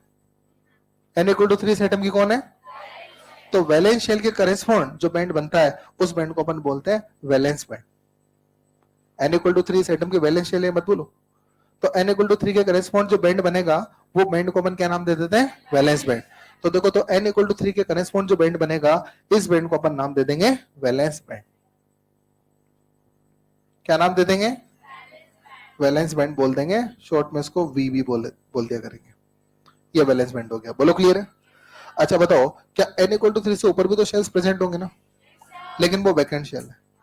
कैसी शेल है? वैकेंट शेल है। अच्छा, जो वैकेंट शेल होंगे उनके करेस्पॉन्डिंग भी बैंड बनता है और उसके करेस्पॉन्डिंग जो बैंड बनता है ना, ये जो वैकेंट शेल होता है इनके करेस्पॉन्डिंग भी बैंड बनता है। इसके करेस्पॉन्डिंग जो बैंड बनेगा उस बैंड को अपन बोल देंगे कंडक्शन बैंड। क्या बोल देंगे? और उसको सी भी बोल दिया करेंगे। क्या बोल देंगे? अच्छा बताओ, कौन कौन से बैंड में इलेक्ट्रॉन प्रेजेंट है? n=1 में प्रेजेंट है, 2 में प्रेजेंट है, 3 में प्रेजेंट है, 4 में इलेक्ट्रॉन प्रेजेंट नहीं है। क्या 4 अभी वैकेंट है ना? तो ये जो सॉरी कंडक्शन बैंड क्या अभी वैकेंट है कि उसमें इलेक्ट्रॉन प्रेजेंट है? वैकेंट है। क्या वैलेंस बैंड तक इलेक्ट्रॉन प्रेजेंट है? वैलेंस बैंड होता है सबसे आउटर शेल के करेस्पॉन्डिंग बैंड है। वैलेंस बैंड का मतलब सबसे आउटर शेल के इलेक्ट्रॉन के करेस्पॉन्डिंग बनने वाला बैंड, उसको वैलेंस बैंड बोलेंगे। उसके ऊपर के सारे बैंड बोलो क्या वैकेंट रहेंगे ना? तो कंडक्शन बैंड अभी वैकेंट है और वैलेंस बैंड अभी इलेक्ट्रॉन से ऑक्यूपाइड है। अच्छा देखो, ये वैलेंस बैंड और कंडक्शन बैंड का एनर्जी सेम है कि डिफरेंट है? क्या दोनों के बीच में एनर्जी डिफरेंस है ना? तो ये जो वैलेंस बैंड है और कंडक्शन बैंड है, इन दोनों बैंड्स के बीच जो एनर्जी का डिफरेंस होता है ना, वैलेंस बैंड और कंडक्शन बैंड के बीच जो एनर्जी का डिफरेंस होता है, इस एनर्जी के डिफरेंस को अपन डेल्टा एजी से दिखाते हैं। किससे दिखाते हैं? डेल्टा एजी से दिखाते हैं। और इस डेल्टा एजी को अपन बोल देते हैं एनर्जी बैंड गैप। क्या बोल देते हैं इसको? एनर्जी बैंड गैप अपन इसको बोल देते हैं। इसका एक और नाम होता है फोरबिडन एनर्जी गैप। इसका एक और नाम होता है, बोलो क्या नाम होता है? Forbidden energy gap. ये डेल्टा एजी का नाम होता है। समझ गए बात को? तो देखो, ये जो फोरबिडन एनर्जी गैप है, बताओ ये किस किस के बीच का एनर्जी डिफरेंस है? वैलेंस बैंड और कंडक्शन बैंड। बोलो क्लियर है? वैलेंस बैंड में कौन सा इलेक्ट्रॉन प्रेजेंट होता है? आउटर मोस्ट शेल के इलेक्ट्रॉन। और आप ये भी तो कहते हो कि आउटर मोस्ट शेल के इलेक्ट्रॉन लूजली बाउंडेड होता है कि टाइटली बाउंडेड होता है? Loosely bounded. अच्छा एक बात बताओ, जब तक इलेक्ट्रॉन इस n=3 के अंदर है, बैंड बैंड को छोड़ो, साइड में करो, एक बार इधर देखो, जब तक इलेक्ट्रॉन इस n=3 के अंदर प्रेजेंट है, इलेक्ट्रॉन करंट फ्लो नहीं करेगा। अगर आपको इलेक्ट्रॉन से करंट अगर फ्लो करना है तो पहले उसको फ्री करना पड़ेगा। जब तक इलेक्ट्रॉन पर न्यूक्लियस का अट्रैक्शन रहेगा, जब तक इलेक्ट्रॉन न्यूक्लियस के साथ बाउंड रहेगा, तब तक वो करंट फ्लो में पार्टिसिपेट नहीं करता। आप जब इलेक्ट्रॉन को फ्री कर देते हो, जब इलेक्ट्रॉन का न्यूक्लियस के साथ जो अट्रैक्शन है वो ब्रेक कर देते हो, उसके बाद वो इलेक्ट्रॉन फ्री होता है और फ्री इलेक्ट्रॉन हमेशा करंट फ्लो में पार्ट लेता है। अरे जानते हो ना? तो जब तक इलेक्ट्रॉन इस n=3 में रहेगा, वैलेंस शेल में रहेगा, वैलेंस ऑर्बिट में रहेगा, तब तक तो इस पर इस इलेक्ट्रॉन पर न्यूक्लियस का क्या रहेगा? अट्रैक्शन रहेगा। तो तब तक इलेक्ट्रॉन करंट को फ्लो नहीं करेगा। अच्छा, अगर मुझे इलेक्ट्रॉन से करंट फ्लो करना है तो इलेक्ट्रॉन को क्या फ्री करना पड़ेगा? तो फ्री करने के लिए क्या करें? एनर्जी दे। इलेक्ट्रॉन को जब एनर्जी दोगे तो इसका न्यूक्लियस के साथ अट्रैक्शन का ब्रेक हो जाएगा। तो अट्रैक्शन ब्रेक होने के बाद वो इलेक्ट्रॉन क्या हो जाएगा? फ्री। और फ्री इलेक्ट्रॉन क्या करंट फ्लो में पार्टिसिपेट करेगा? फ्री इलेक्ट्रॉन को कंडक्शन इलेक्ट्रॉन भी बोलते हैं, क्योंकि वो करंट फ्लो में पार्टिसिपेट करता है और उसकी वजह से मटेरियल में कंडक्शन होता है। समझ गए? चलो अब यही बात अपन एनर्जी बैंड के आधार पर कर लें, एनर्जी बैंड के बिहाफ पर बात कर लें। बताओ, वो जो वैलेंस शेल के इलेक्ट्रॉन थे वो इनमें से कौन से बैंड में? अरे वैलेंस बैंड बोलो, थर्ड छोड़ना मत करो। थर्ड तो चलो इस सिलिकॉन के लिए। वो वैलेंस शेल वाले इलेक्ट्रॉन यहाँ पर कौन से बैंड में? वैलेंस बैंड में। वैलेंस शेल के इलेक्ट्रॉन के इस डायग्राम में आपको वैलेंस बैंड में दिख रहे हैं। तो जब तक ये इलेक्ट्रॉन वैलेंस बैंड में रहेंगे तब तक ये करंट फ्लो में पार्ट नहीं लेंगे। लूजली बाउंडेड इलेक्ट्रॉन है बट करंट फ्लो में पार्ट नहीं लेंगे। अच्छा बताइए, अगर मुझे इन इलेक्ट्रॉन से करंट फ्लो कराना है तो क्या करें? एनर्जी देना, एनर्जी देना पड़ेगा। और इन इलेक्ट्रॉन्स को जब एनर्जी देते हो तो क्या वो इलेक्ट्रॉन फ्री हो जाते हैं। अब इस डायग्राम के आधार पर बात करो, जब आप वैलेंस बैंड के इलेक्ट्रॉन को एनर्जी दोगे ना तो बताओ ये इलेक्ट्रॉन कहां मूव करेंगे? कंडक्शन बैंड में मूव करेंगे। इसका मतलब जो इलेक्ट्रॉन वैलेंस बैंड से कंडक्शन बैंड में मूव कर जाएंगे, आप उन इलेक्ट्रॉन को फ्री इलेक्ट्रॉन कंसिडर करेंगे, कंडक्शन इलेक्ट्रॉन कंसिडर करेंगे।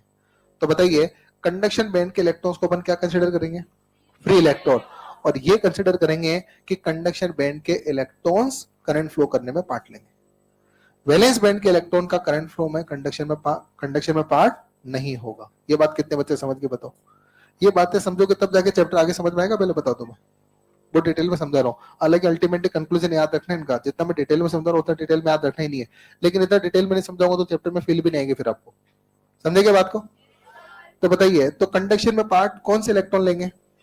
कौन से बैंड के इलेक्ट्रॉन लेंगे? कंडक्शन बैंड के इलेक्ट्रॉन ही कंडक्शन में पार्ट लेंगे, मतलब करंट फ्लो में पार्ट लेंगे। वैलेंस बैंड के इलेक्ट्रॉन पार्ट नहीं लेंगे। जब तक इलेक्ट्रॉन बैलेंस बैंड में है कंडक्शन में पार्ट नहीं लेगा। कंडक्शन बैंड में जाने के बाद वो कंडक्शन बैंड में पार्ट लेगा। और इलेक्ट्रॉन को वैलेंस बैंड से कंडक्शन बैंड में ले जाने के लिए एनर्जी चाहिए होगी, और जो एनर्जी चाहिए उस एनर्जी को बोलते हैं फॉरबिडन एनर्जी गैप या एनर्जी बैंड गैप। और ये एनर्जी इलेक्ट्रॉन वोल्ट ऑर्डर में होती है। किस ऑर्डर में? इलेक्ट्रॉन वोल्ट ऑर्डर के अंदर होती है। बोला मामला क्लियर है ना? तो बताइए, ये जो फॉरबिडन एनर्जी गैप है, अगर ये फॉरबिडन एनर्जी गैप है, अगर डेल्टा ईजी है, अगर मैं डेल्टा ईजी को लिखना चाहूं तो बोलो डेल्टा ईजी को मैं किस तरह से लिख सकता हूं? It is the energy difference between conduction band and valence band. अच्छा देखो, वैलेंस बैंड में भी तो अलग अलग एनर्जी लेवल्स है और कंडक्शन बैंड में भी अलग अलग एनर्जी लेवल है। तो बोलो इस डेल्टा ईजी को अगर लिखना चाहूं तो बोलो डेल्टा ईजी को बोलो मैं क्या लिख सकता हूं? This is energy difference between minimum energy of conduction band and maximum energy of valence band. क्या ये बात समझ में आई? देखो ना, इसमें भी तो अलग अलग एनर्जी लेवल्स। तो वैलेंस बैंड का मैक्सिमम एनर्जी और कंडक्शन बैंड के मिनिमम एनर्जी का डिफरेंस ही एनर्जी बैंड गैप होता है, और इलेक्ट्रॉन वोल्ट में होता है। और अलग अलग मटेरियल्स का अलग अलग होता है। अलग अलग मटेरियल का क्या होता है? सिलिकॉन में ये एनर्जी गैप अलग होगा, कार्बन में अलग होगा, जर्मेनियम में अलग होगा, कॉपर में अलग होगा। तो अलग अलग मटेरियल्स के एनर्जी बैंड गैप की वैल्यू क्या होती है? अलग अलग होती है। और ये एनर्जी गैप डिसाइड करता है कि वैलेंस इलेक्ट्रॉन आसानी से फ्री होंगे, मुश्किल से फ्री होंगे। भाई ये एनर्जी बैंड गैप का मतलब क्या है? इस डेल्टा जी का मतलब क्या है? यहां से अगर समझो तो आउटर शेल के इलेक्ट्रॉन को फ्री करने के लिए दी गई एनर्जी, आउटर मोस्ट शेल के इलेक्ट्रॉन्स को फ्री करने के लिए जो एनर्जी आप दोगे, क्या उसी एनर्जी को तो आप डेल्टा जी बोल रहे हो? अब जिस एटम में डेल्टा जी लार्ज है, इसका मतलब उस एटम के आउटर शेल के इलेक्ट्रॉन पर न्यूक्लियस का बहुत स्ट्रॉन्ग अट्रैक्शन है। तो बहुत लार्ज एनर्जी देने पर वो अट्रैक्शन से फ्री होगा, मतलब कंडक्शन में पार्ट लेगा। और जिन एटम के इलेक्ट्रॉन और जिस एटम के लिए डेल्टा जी स्मॉल है, इसका मतलब क्या हुआ? दिमाग लगा हुआ आप? डेल्टा जी स्मॉल होने का मतलब क्या हुआ? डेल्टा जी अगर स्मॉल है, इसका मतलब आउटर मोस्ट शेल के इलेक्ट्रॉन्स पर न्यूक्लियस का अट्रैक्शन वीक है, और वीक अट्रैक्शन है तो बोलो क्या इजीली इलेक्ट्रॉन फ्री हो जाएगा? तो डेल्टा जी का स्मॉल होना या लार्ज होना क्या इंडिकेट करता है? डेल्टा जी का स्मॉल होना इंडिकेट करता है कि आउटर मोस्ट शेल के वैलेंस शेल के इलेक्ट्रॉन्स पर न्यूक्लियस का वीक अट्रैक्शन है। या उल्टा बोल लो, डेल्टा जी का लार्ज होना क्या इंडिकेट करता है?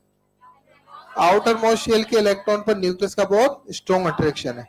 और डेल्टा जी बेसिकली ये बताता है कि इलेक्ट्रॉन कितना इजीली फ्री होगा। इलेक्ट्रॉन कितना इजीली फ्री होगा? कम डेल्टा जी मतलब कम एनर्जी देने पर इलेक्ट्रॉन फ्री होगा, और लार्ज डेल्टा जी का मतलब ज्यादा एनर्जी देने पर इलेक्ट्रॉन फ्री हो पाएगा। बोलो क्लियर है? और जिस एटम्स के इलेक्ट्रॉन इजीली फ्री होंगे वो मेटल ज्यादा कंडक्टिविटी शो करेंगे। जिस एटम्स के डेल्टा जी लार्ज होगा उस मेटल में इलेक्ट्रॉन इजीली फ्री नहीं होंगे, और उसके इलेक्ट्रॉन लेस, मतलब वो मटेरियल लेस कंडक्टिव होगा। नहीं समझे?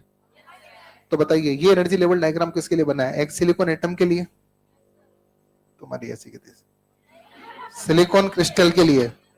तो क्या पढ़ा है इतनी देर में मैंने तुम्हें? एक एटम का तो डायग्राम ये रहा ना, ये क्रिस्टल के लिए है ना। तो एक एटम के लिए कि ग्रुप ऑफ एटम्स के लिए?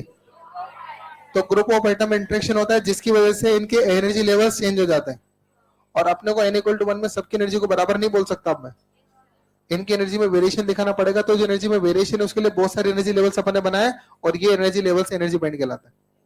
एनर्जी लेवल का ग्रुप ही क्या कहलाता है? Energy band. कितने बच्चों को समझ में आ गई बात है? क्लियर है? तो बताइए वैलेंस बैंड क्या होता है?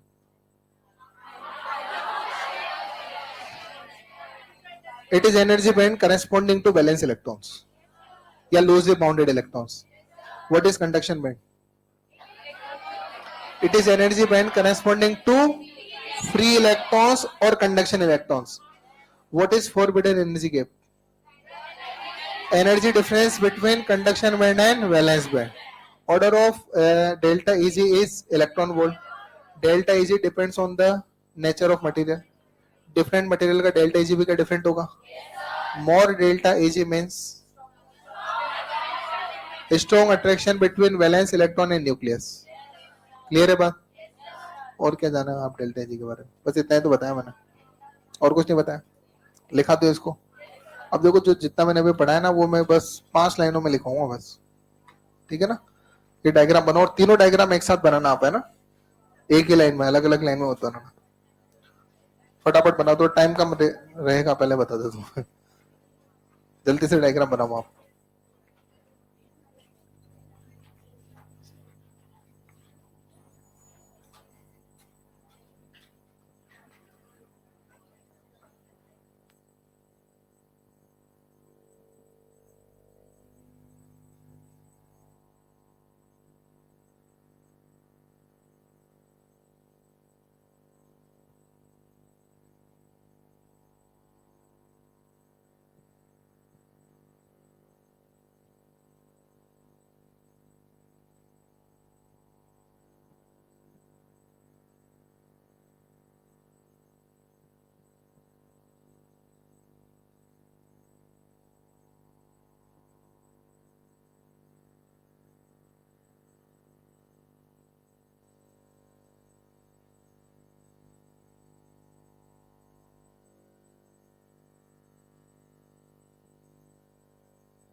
अच्छा ये बताइए, ये एनर्जी बैंड का फॉर्मेशन कब होता है? सिंगल एटम में हो जाता है क्या? ग्रुप ऑफ एटम्स में होता है, और ग्रुप ऑफ एटम में भी सॉलिड के अंदर ही होता है। तो energy band theory is applicable for solids, not for gas and liquid.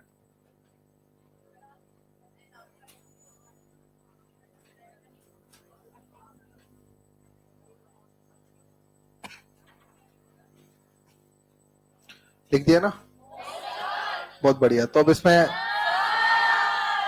लिखना शुरू करो तुम लोग कभी नहीं सुधरोगे। लिखो।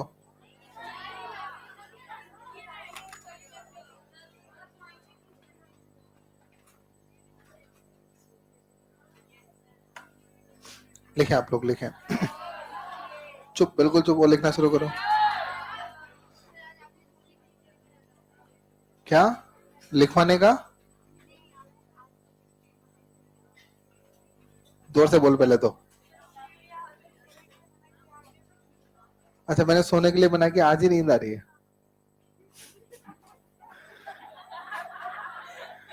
मैं थ्योरेटिकल टॉपिक पहली बार ही पढ़ा रहा हूँ आपको। इतना थ्योरी मैंने कभी नहीं पढ़ाया आपको, इससे पहले पढ़ा है इतना थ्योरी कभी? नहीं, फिजिक्स में तुम लोगों को मतलब एक वो होता है ना मेंटली प्रिपरेशन की, फिजिक्स की क्लास है तो थ्योरी नहीं चलेगी, है ना? आते न्यूमेरिकल शुरू हो जाएंगे, तो वो नहीं हो रहा है इसके अंदर, है ना?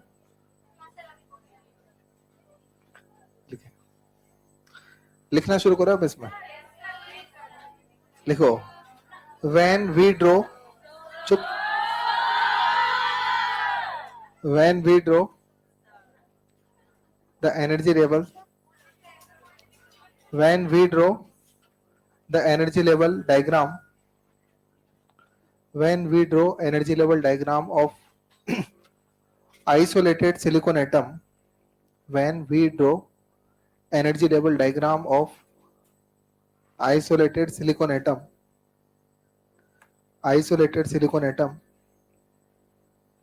we obtain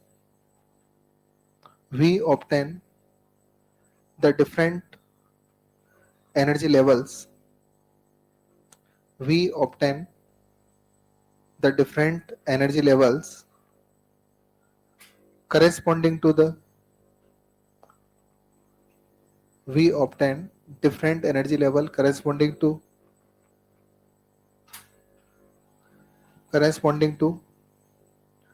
energy of different electrons, corresponding to energy of different electrons in different orbits, energy of different electrons in different orbits.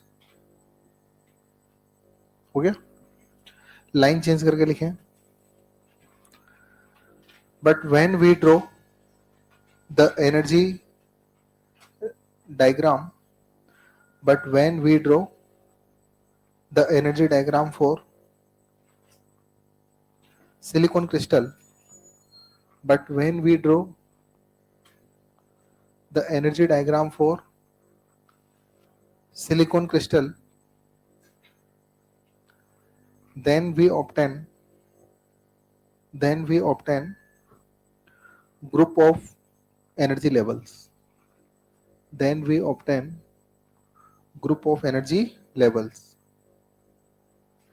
These group of energy levels are known as energy bands. These group of energy levels are known as energy bands. ठीक है?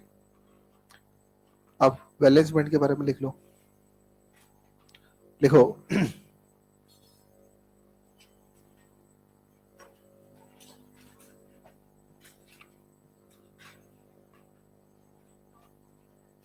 लिखो valence band. Valence band में लिखो. अरे नहीं, वो ऊपर वाले कुछ कर रहे हो. लिखो वैलेंस बैंड. तुम बजाते रहते हो ना बीच बीच में, टेबल ये सब पैर से मारते रहते हो नीचे, तो उसकी आवाज आ रही है. लिखो तुम लोग.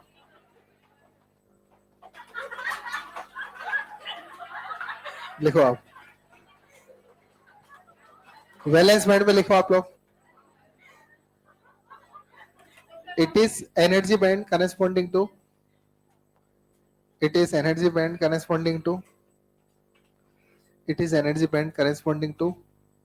valence electrons. It is energy band corresponding to valence electrons oblique loosely bound electrons.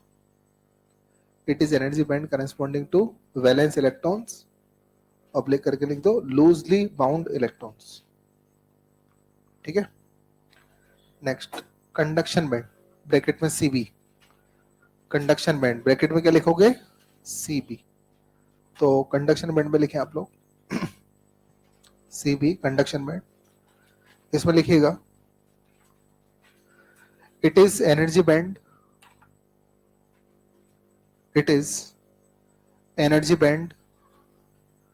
corresponding to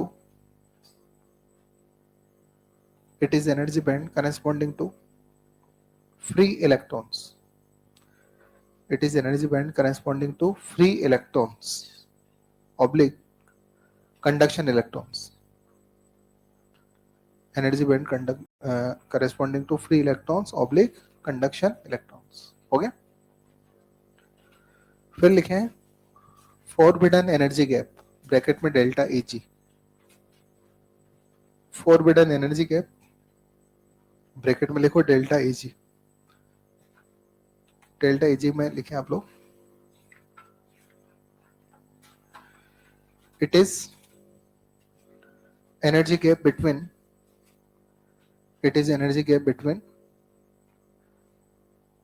valence band and conduction band.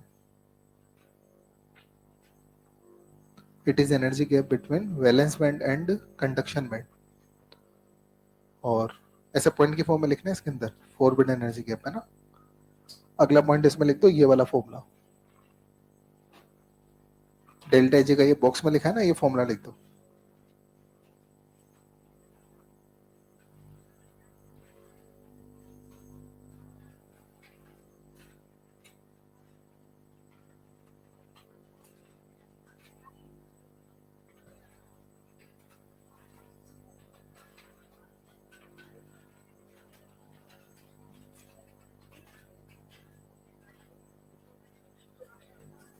ठीक है, नेक्स्ट पॉइंट में मतलब इसी में डेल्टा एजी में पॉइंट चलने देना ना.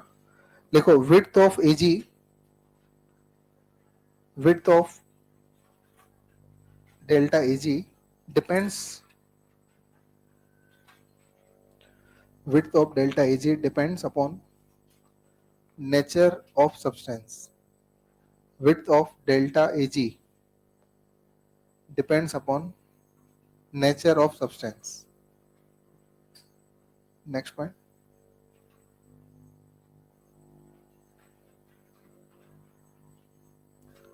Width is more means valence electrons are,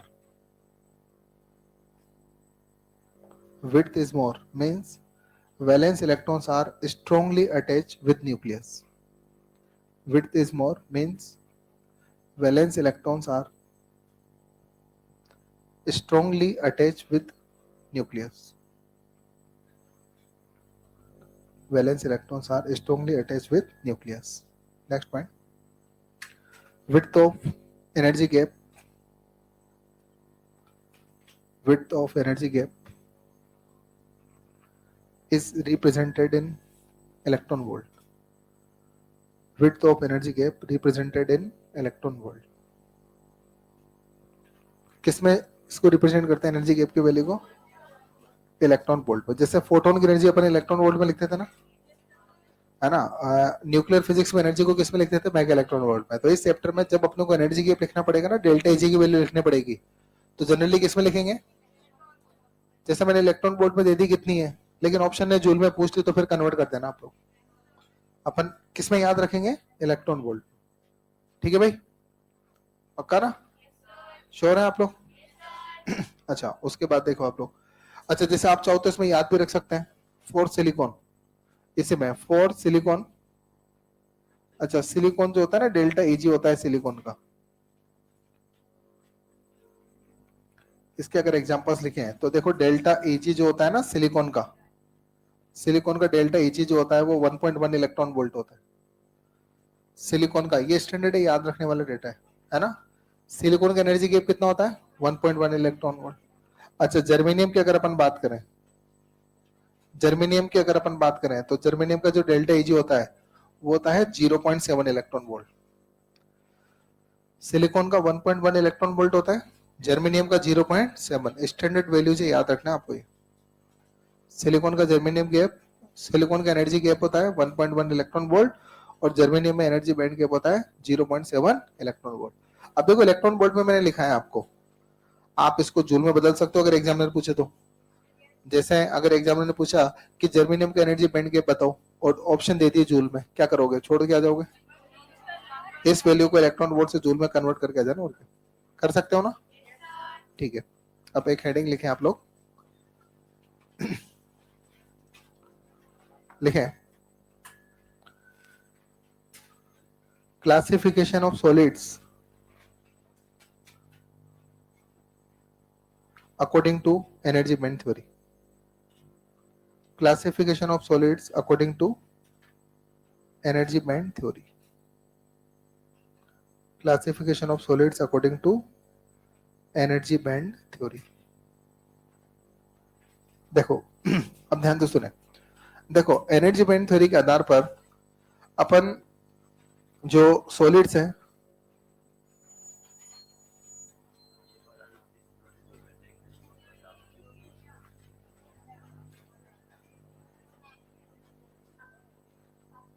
ठीक है, कोई नोटिस बोर्ड लगाए? नोटिस बोर्ड पे कोई नोटिस लगाया गया आप लोगों के लिए, तो वो देख लेना आप लोग. कोटा पुलिस की ओर से कोई नोटिस लग रहा है, ठीक है ना, तो वो देख लीजिएगा आप लोग. चले चले चले, इधर देखो, कोई बात नहीं, इधर देखो, कोई बात होगी, बात खत्म. अब इधर देखो, अब ध्यान से सुने. जो एनर्जी बैंड थ्योरी होती है ना, उसके बेसिस पर अपन सॉलिड्स को, क्योंकि एनर्जी बैंड थ्योरी केवल किस पर एप्लीकेबल है? सॉलिड्स पर. तो एनर्जी बैंड थ्योरी के बेसिस पर अपन सॉलिड्स का 3 कैटेगरी में क्लासिफिकेशन कर सकते हैं. वही कंडक्टर, इंसुलेटर और सेमीकंडक्टर. एनर्जी बैंड थ्योरी के बेसिस पर अपन क्लासिफिकेशन कर सकते हैं। अभी अपने जो क्लासिफिकेशन किया था ना, वो रजिस्टिविटी और कंडक्टिविटी के बेसिस पर किया था। कंडक्टर, सेमीकंडक्टर और इंसुलेटर का क्लासिफिकेशन किसके बेसिस पे किया था? रजिस्टिविटी और कंडक्टिविटी के बेसिस पे किया था ना। आप क्या बोलते थे? कंडक्टर की कंडक्टिविटी बहुत हाई, रजिस्टिविटी बहुत लो। इंसुलेटर की रजिस्टिविटी बहुत हाई, कंडक्टिविटी बहुत लो। और सेमीकंडक्टर की कंडक्टिविटी और रजिस्टिविटी दोनों मॉडरेट। आपने जो क्लासिफिकेशन किया था on the basis of conductivity and resistivity किया था, अब आप क्लासिफिकेशन करने जा रहे हो on the basis of energy band theory. Solids का क्लासिफिकेशन किसके बेसिस पे कर रहे हो? On the basis of energy band theory. तो यहां पर भी अपन 3 कैटेगरी में क्लासिफाई कर सकते हैं भाई, कंडक्टर, सेमीकंडक्टर और इंसुलेटर। क्लियर है बात? अच्छा देखो, सबसे पहले तो बात अपन करने जा रहे हैं इंसुलेटर्स के बारे में। सबसे पहले किसके बारे में बात करने जा रहे हैं? इंसुलेटर्स के बारे में। देखो इंसुलेटर के बारे में क्या बोलते हैं। अच्छा, इंसुलेटर में क्या होता है कि जैसे ये वैलेंस बैंड होता है, ये तो कौन सा बैंड हुआ? Valence band. अच्छा, इसके ऊपर वाला बैंड कंडक्शन बैंड। क्या बोलो, ये कंडक्शन बैंड होगा ना। तो इंसुलेटर के अंदर क्या होता है, ध्यान से सुनना। इंसुलेटर के अंदर ये जो वैलेंस बैंड और कंडक्शन बैंड होता है ना, इंसुलेटर के अंदर जो वैलेंस बैंड और कंडक्शन बैंड होता है, इनके बीच का ये जो एनर्जी गैप होता है ना, ये बहुत लार्ज होता है। इंसुलेटर में वैलेंस बैंड और कंडक्शन बैंड के बीच का जो एनर्जी गैप होता है, ये बहुत लार्ज होता है। तो लार्ज गैप होने से पता है क्या होगा?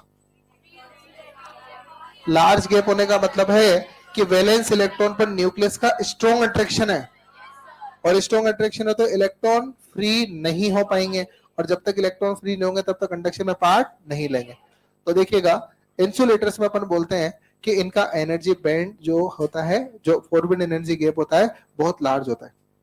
एनर्जी बैंड गैप क्या होता है? काफी लार्ज होता है। और एनर्जी बैंड गैप का लार्ज होना क्या बताता है? अभी लिखा है मैंने, strong attraction with the nucleus. Strong attraction with the nucleus.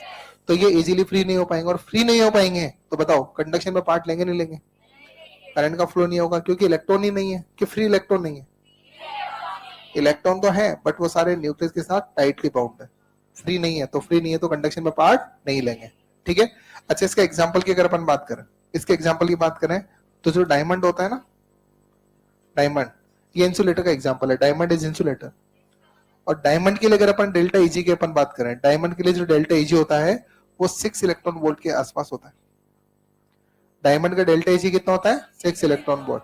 तो बहुत लार्ज एनर्जी गैप है। अच्छा, जनरली जिन मटेरियल्स का एनर्जी गैप 3 इलेक्ट्रॉन वोल्ट से लार्ज होता है ना, उनको अपन इंसुलेटर कंसिडर करते हैं। लार्ज तो होता है, लेकिन लार्ज में भी तो कोई वैल्यू होती है। अपन 5 इलेक्ट्रॉन वोल्ट को लार्ज बोलेंगे, कि 10 इलेक्ट्रॉन वोल्ट को लार्ज बोलेंगे, कि 20 इलेक्ट्रॉन वोल्ट को लार्ज बोलेंगे।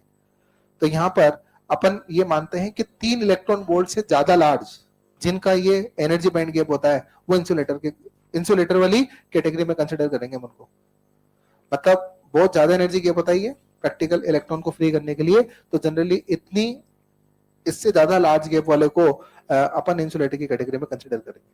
तो जिन जिन मटेरियल का energy band gap 3 electron volt से ऊपर होगा, वो इंसुलेटर कैटेगरी में आ जाएंगे। क्लियर है बात? अच्छा बताओ, सेमीकंडक्टर्स में क्या होता है? नहीं, सेमीकंडक्टर्स के बारे में क्या है, मतलब इनमें इलेक्ट्रॉन्स फ्री हो पाते हैं कि नहीं हो पाते?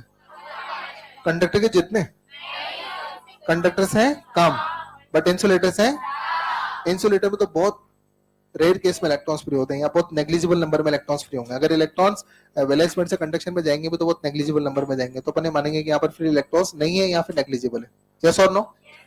अब सेमीकंडक्टर जैसा आपको नाम से बताया कि यहाँ पर इलेक्ट्रॉन्स तो फ्री होंगे, अरे कंडक्शन तो शो करेगा, लेकिन ये कंडक्शन कंडक्टर से बहुत कम करेगा और इंसुलेटर से ज्यादा करेगा। मतलब यहाँ पर फ्री इलेक्ट्रॉन्स तो प्रेजेंट है, लेकिन नंबर कम है। किससे कम है? कंडक्टर से कम, इंसुलेटर से ज्यादा। तो बताइए कि यहाँ पर इलेक्ट्रॉन्स तो फ्री हो पा रहे हैं क्या? कॉमन सेंस से बताओ यार, ये इलेक्ट्रॉन्स फ्री क्यों हो पा रहे होंगे? कॉमन सेंस लगा के बताओ, ये इलेक्ट्रॉन्स फ्री क्यों पा रहे होंगे? बोलो, डेल्टा ईजी तो है।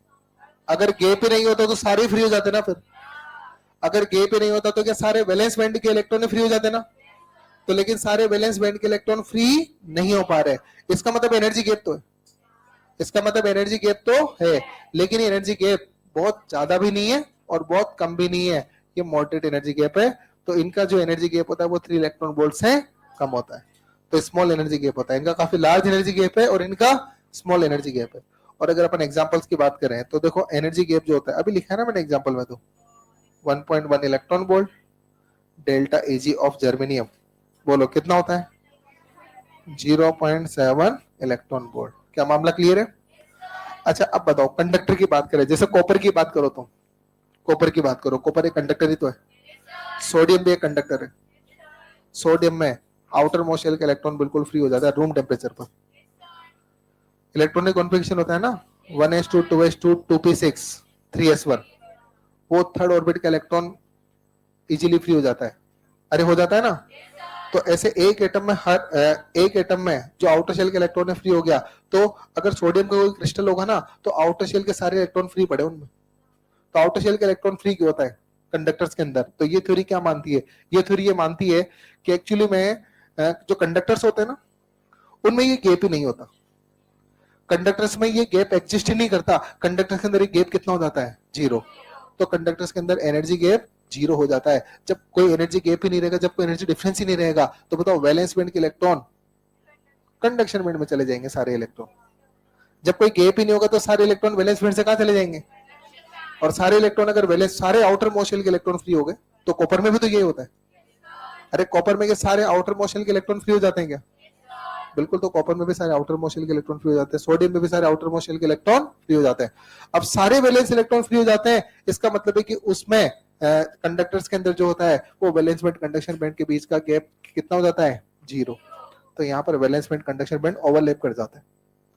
ये थ्योरी अज्यूम करती है कि वैलेंस बैंड और कंडक्शन बैंड जो है ये दोनों क्या कर जाते हैं? ओवरलैप। तो ये तो वैलेंस बैंड, ये कंडक्शन बैंड और ये ओवरलैप। तो बोलो यहाँ पर डेल्टा ईजी कितना होता है? 0। तो कंडक्टर का डेल्टा एजी 0, मतलब वैलेंस बैंड कंडक्शन बैंड में कोई गैप ही नहीं होता। और गैप नहीं होता तो सारे वैलेंस बैंड के इलेक्ट्रॉन फ्री हैं। सारे वैलेंस बैंड के इलेक्ट्रॉन किसकी तरह कंसीडर करोगे? फ्री की तरह, क्योंकि एक ही हो गया ना, दोनों बैंड एक ही है। तो सारे वैलेंस बैंड के इलेक्ट्रॉन फ्री होते हैं। और होता भी है, कॉपर में नहीं होता क्या? आउटर मोस्ट का इलेक्ट्रॉन फ्री होता है कि नहीं होता? सोडियम में नहीं होता क्या? इसका मतलब वैलेंस बैंड कंडक्शन बैंड एक ही है, कोई अलग दोनों में कोई अलग कोई गैप नहीं है। ठीक है भाई। अगर गैप होता तो सारे वैलेंस बैंड के इलेक्ट्रॉन फ्री नहीं होते, जैसे कि सिलिकॉन में होता है। अरे बोलो, यहाँ पर इलेक्ट्रॉन फ्री नहीं है क्योंकि गैप बहुत लार्ज है और वहां सारे वैलेंस इलेक्ट्रॉन्स फ्री है। अच्छा सुनना ध्यान से, ये दिमाग में फिट कर लेना। जैसे सोडियम की बात जब मैं कर रहा हूं ना, तो 1s2 2s2 2p6 और 3s1, ये पूरे 11 इलेक्ट्रॉन करंट फ्लो नहीं कर रहे हैं इसके। तुम दिमाग में मत बिठाने कि सर सारे इलेक्ट्रॉन फ्री कैसे हो गए। मैं सारे इलेक्ट्रॉन की बात नहीं कर रहा, मैं सिर्फ इस आउटर शेल के इलेक्ट्रॉन को फ्री करने की बात कर रहा हूँ। ये फर्स्ट शेल के इलेक्ट्रॉन और सेकंड शेल के इलेक्ट्रॉन तो बाउंडेड है न्यूक्लियर, ये तो चक्कर काट रहे हैं ऑर्बिट में, फ्री केवल ये हुआ है। फ्री केवल आउटर शेल का इलेक्ट्रॉन फ्री हो रहा है। तो ये पूरे 11 इलेक्ट्रॉन कंडक्शन में पार्ट नहीं ले रहे हैं, केवल इसका सबसे आउटर शेल का जो एक इलेक्ट्रॉन है वो कंडक्शन में पार्ट ले रहा है। वैसे कॉपर की बात करो, कॉपर की बात करो तो कॉपर में 29 इलेक्ट्रॉन है। कितने इलेक्ट्रॉन है? तो क्या सारे इलेक्ट्रॉन 29 के 29 ही कंडक्शन में पार्ट ले रहे हैं क्या? ए सबसे आउटर शेल का इलेक्ट्रॉन फ्री होता है, 4s1 वाला, 4s1 वाला इलेक्ट्रॉन फ्री होता है और वो करंट फ्लो में पार्ट लेता है। Cu प्लस में 28 इलेक्ट्रॉन है, वो 28 पार्ट ले रहे, जो फ्री हुआ है वो पार्ट ले रहा है। समझ गए? तो कंडक्टर में वैलेंस बैंड कंडक्शन बैंड दोनों क्या कर जाते हैं? ओवरलैप। लिखते चलो इनको साथ।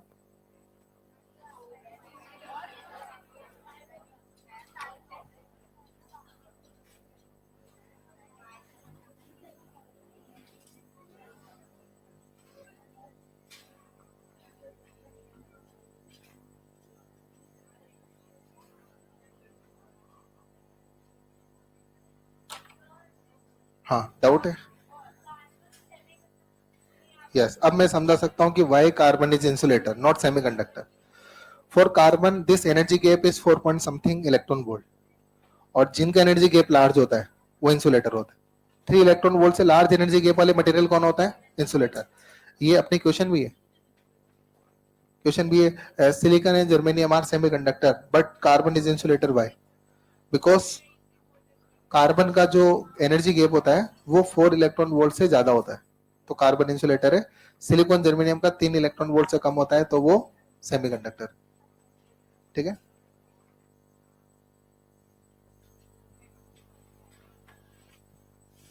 ठीक है भाई, होमवर्क कौन देते दिया ना। मॉडर्न फिजिक्स में बचा हुआ सारे क्वेश्चन, मॉडर्न फिजिक्स में जो भी क्वेश्चन बच गए वो सारा होमवर्क करके लाना और अगली क्लास में डिस्कशन होगा।